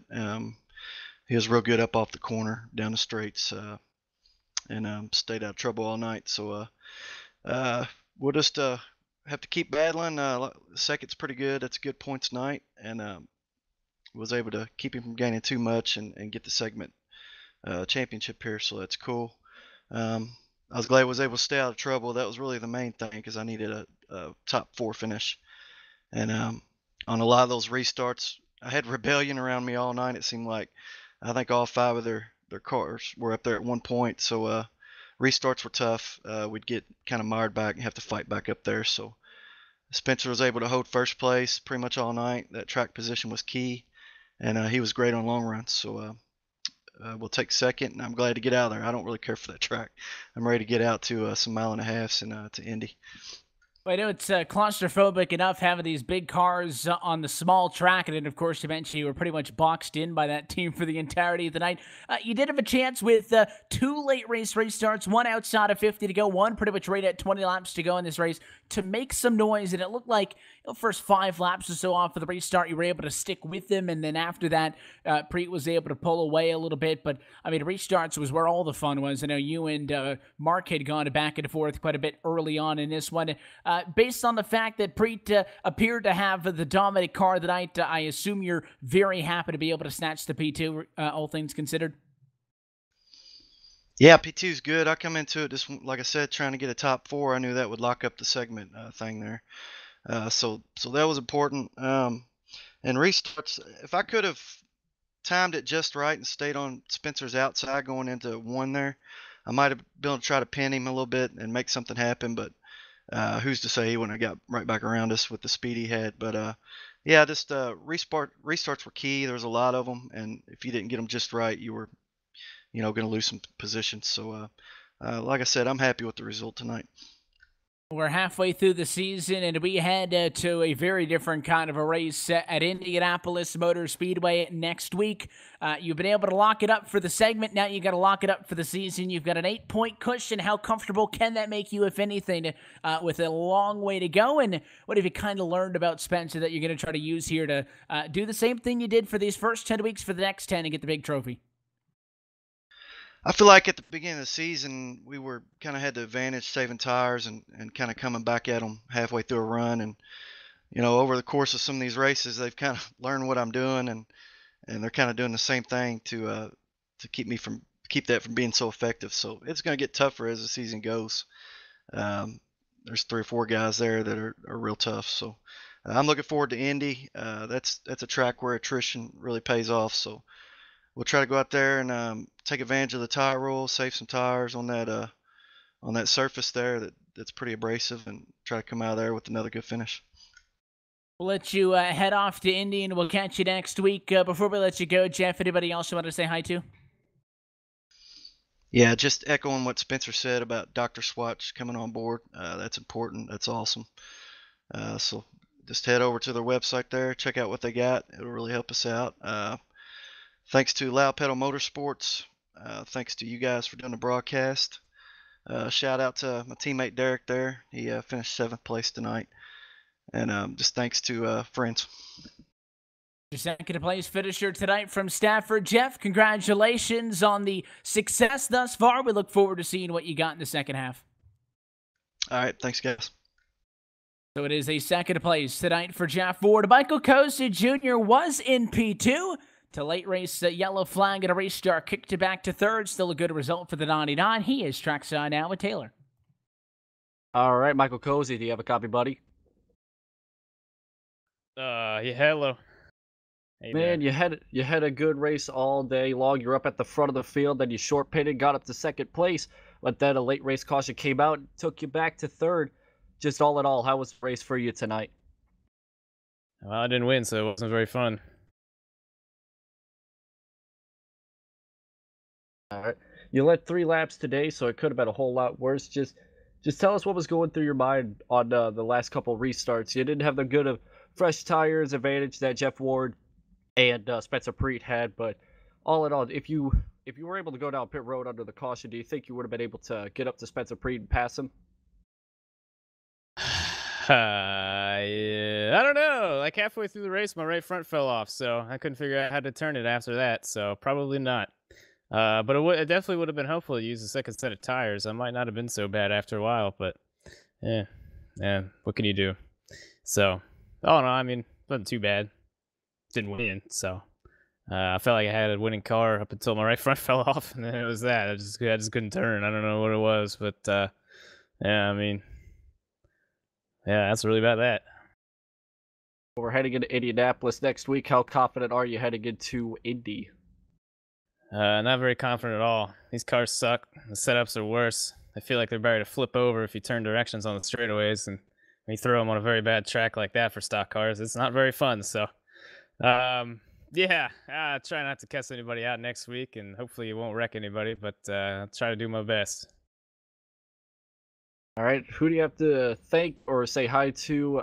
This is the first race with Dr. Squatch on the title sponsor, so who do you have to say hi to and thank, or I'll give the microphone to you for the next minute or two. Yeah, shout out to them for sponsoring the league. They're sponsoring some friends of mine as well. So I bought some conditioner with them. I look forward to using it. Hopefully it's good. I've heard good things. So I'll wait for that in the mail. But I got to shout out to all my sponsors. Most importantly, my primary Indie Racing Images. Check them out, indieRacingImages.com. I'll do some awesome prints, some racing prints and stuff. But shout out to the rest of my sponsors who just plastered across my car. Not everybody's on there, but my man Marshall Newton, Hunter Kings, Spencer Preet, also my teammate tonight, Cameron Kane, Tyler Diggin, Kevin Blanche, the Nas Dude, What If Racing, Harry Tiller, Matthew Hibbert, Motorsports Games. This is a tough one, but I'm going to call you Ziegler. I think that's how you say it. Blake Walker, Miscraft, Band for Days, Steve Goodwin, Red Falcon, JJ Gaming, Ellis Field, T-Pain, Robbie Rock, Brett Ellison, Moonhead, my man Travis, he was out here tonight as well. Jonathan, Casey Wood, Patrick Starr, JPL, Project Vash, Dennis, and Jared. Thanks to all those guys. Thanks for guys for broadcasting. Thanks to all my teammates. Hopefully my right front stays attached next week. All right, and we'll send you on your way. Good job on third place tonight, even though it was, in your words, a winning car. But we'll hope to see you back up at the front of the field at Indianapolis. Many thanks. So a big thanks, as always, top 3 finishers, Spencer Preet, Jeff Ward, and the always fun interview, Michael Cozy Jr. for chatting with us tonight. They are first, second, and third in this Northern 250, and the north half of the schedule is done. 10 races complete, 10 more to go. That'll bring us through Indianapolis next week, all the way to Fontana, March 14th. That is the season finale, so a ton of Dr. Squatch Pro Series racing still to come this year, Taylor. But good race tonight from Stafford. We saw the short track come out with the, I guess, lack of sheet metal that made it all 250 laps, but also a lot of good racing. And I think the best driver won tonight, that's Spencer Preet. The saga between he and Jeff Ward is far from over, I think.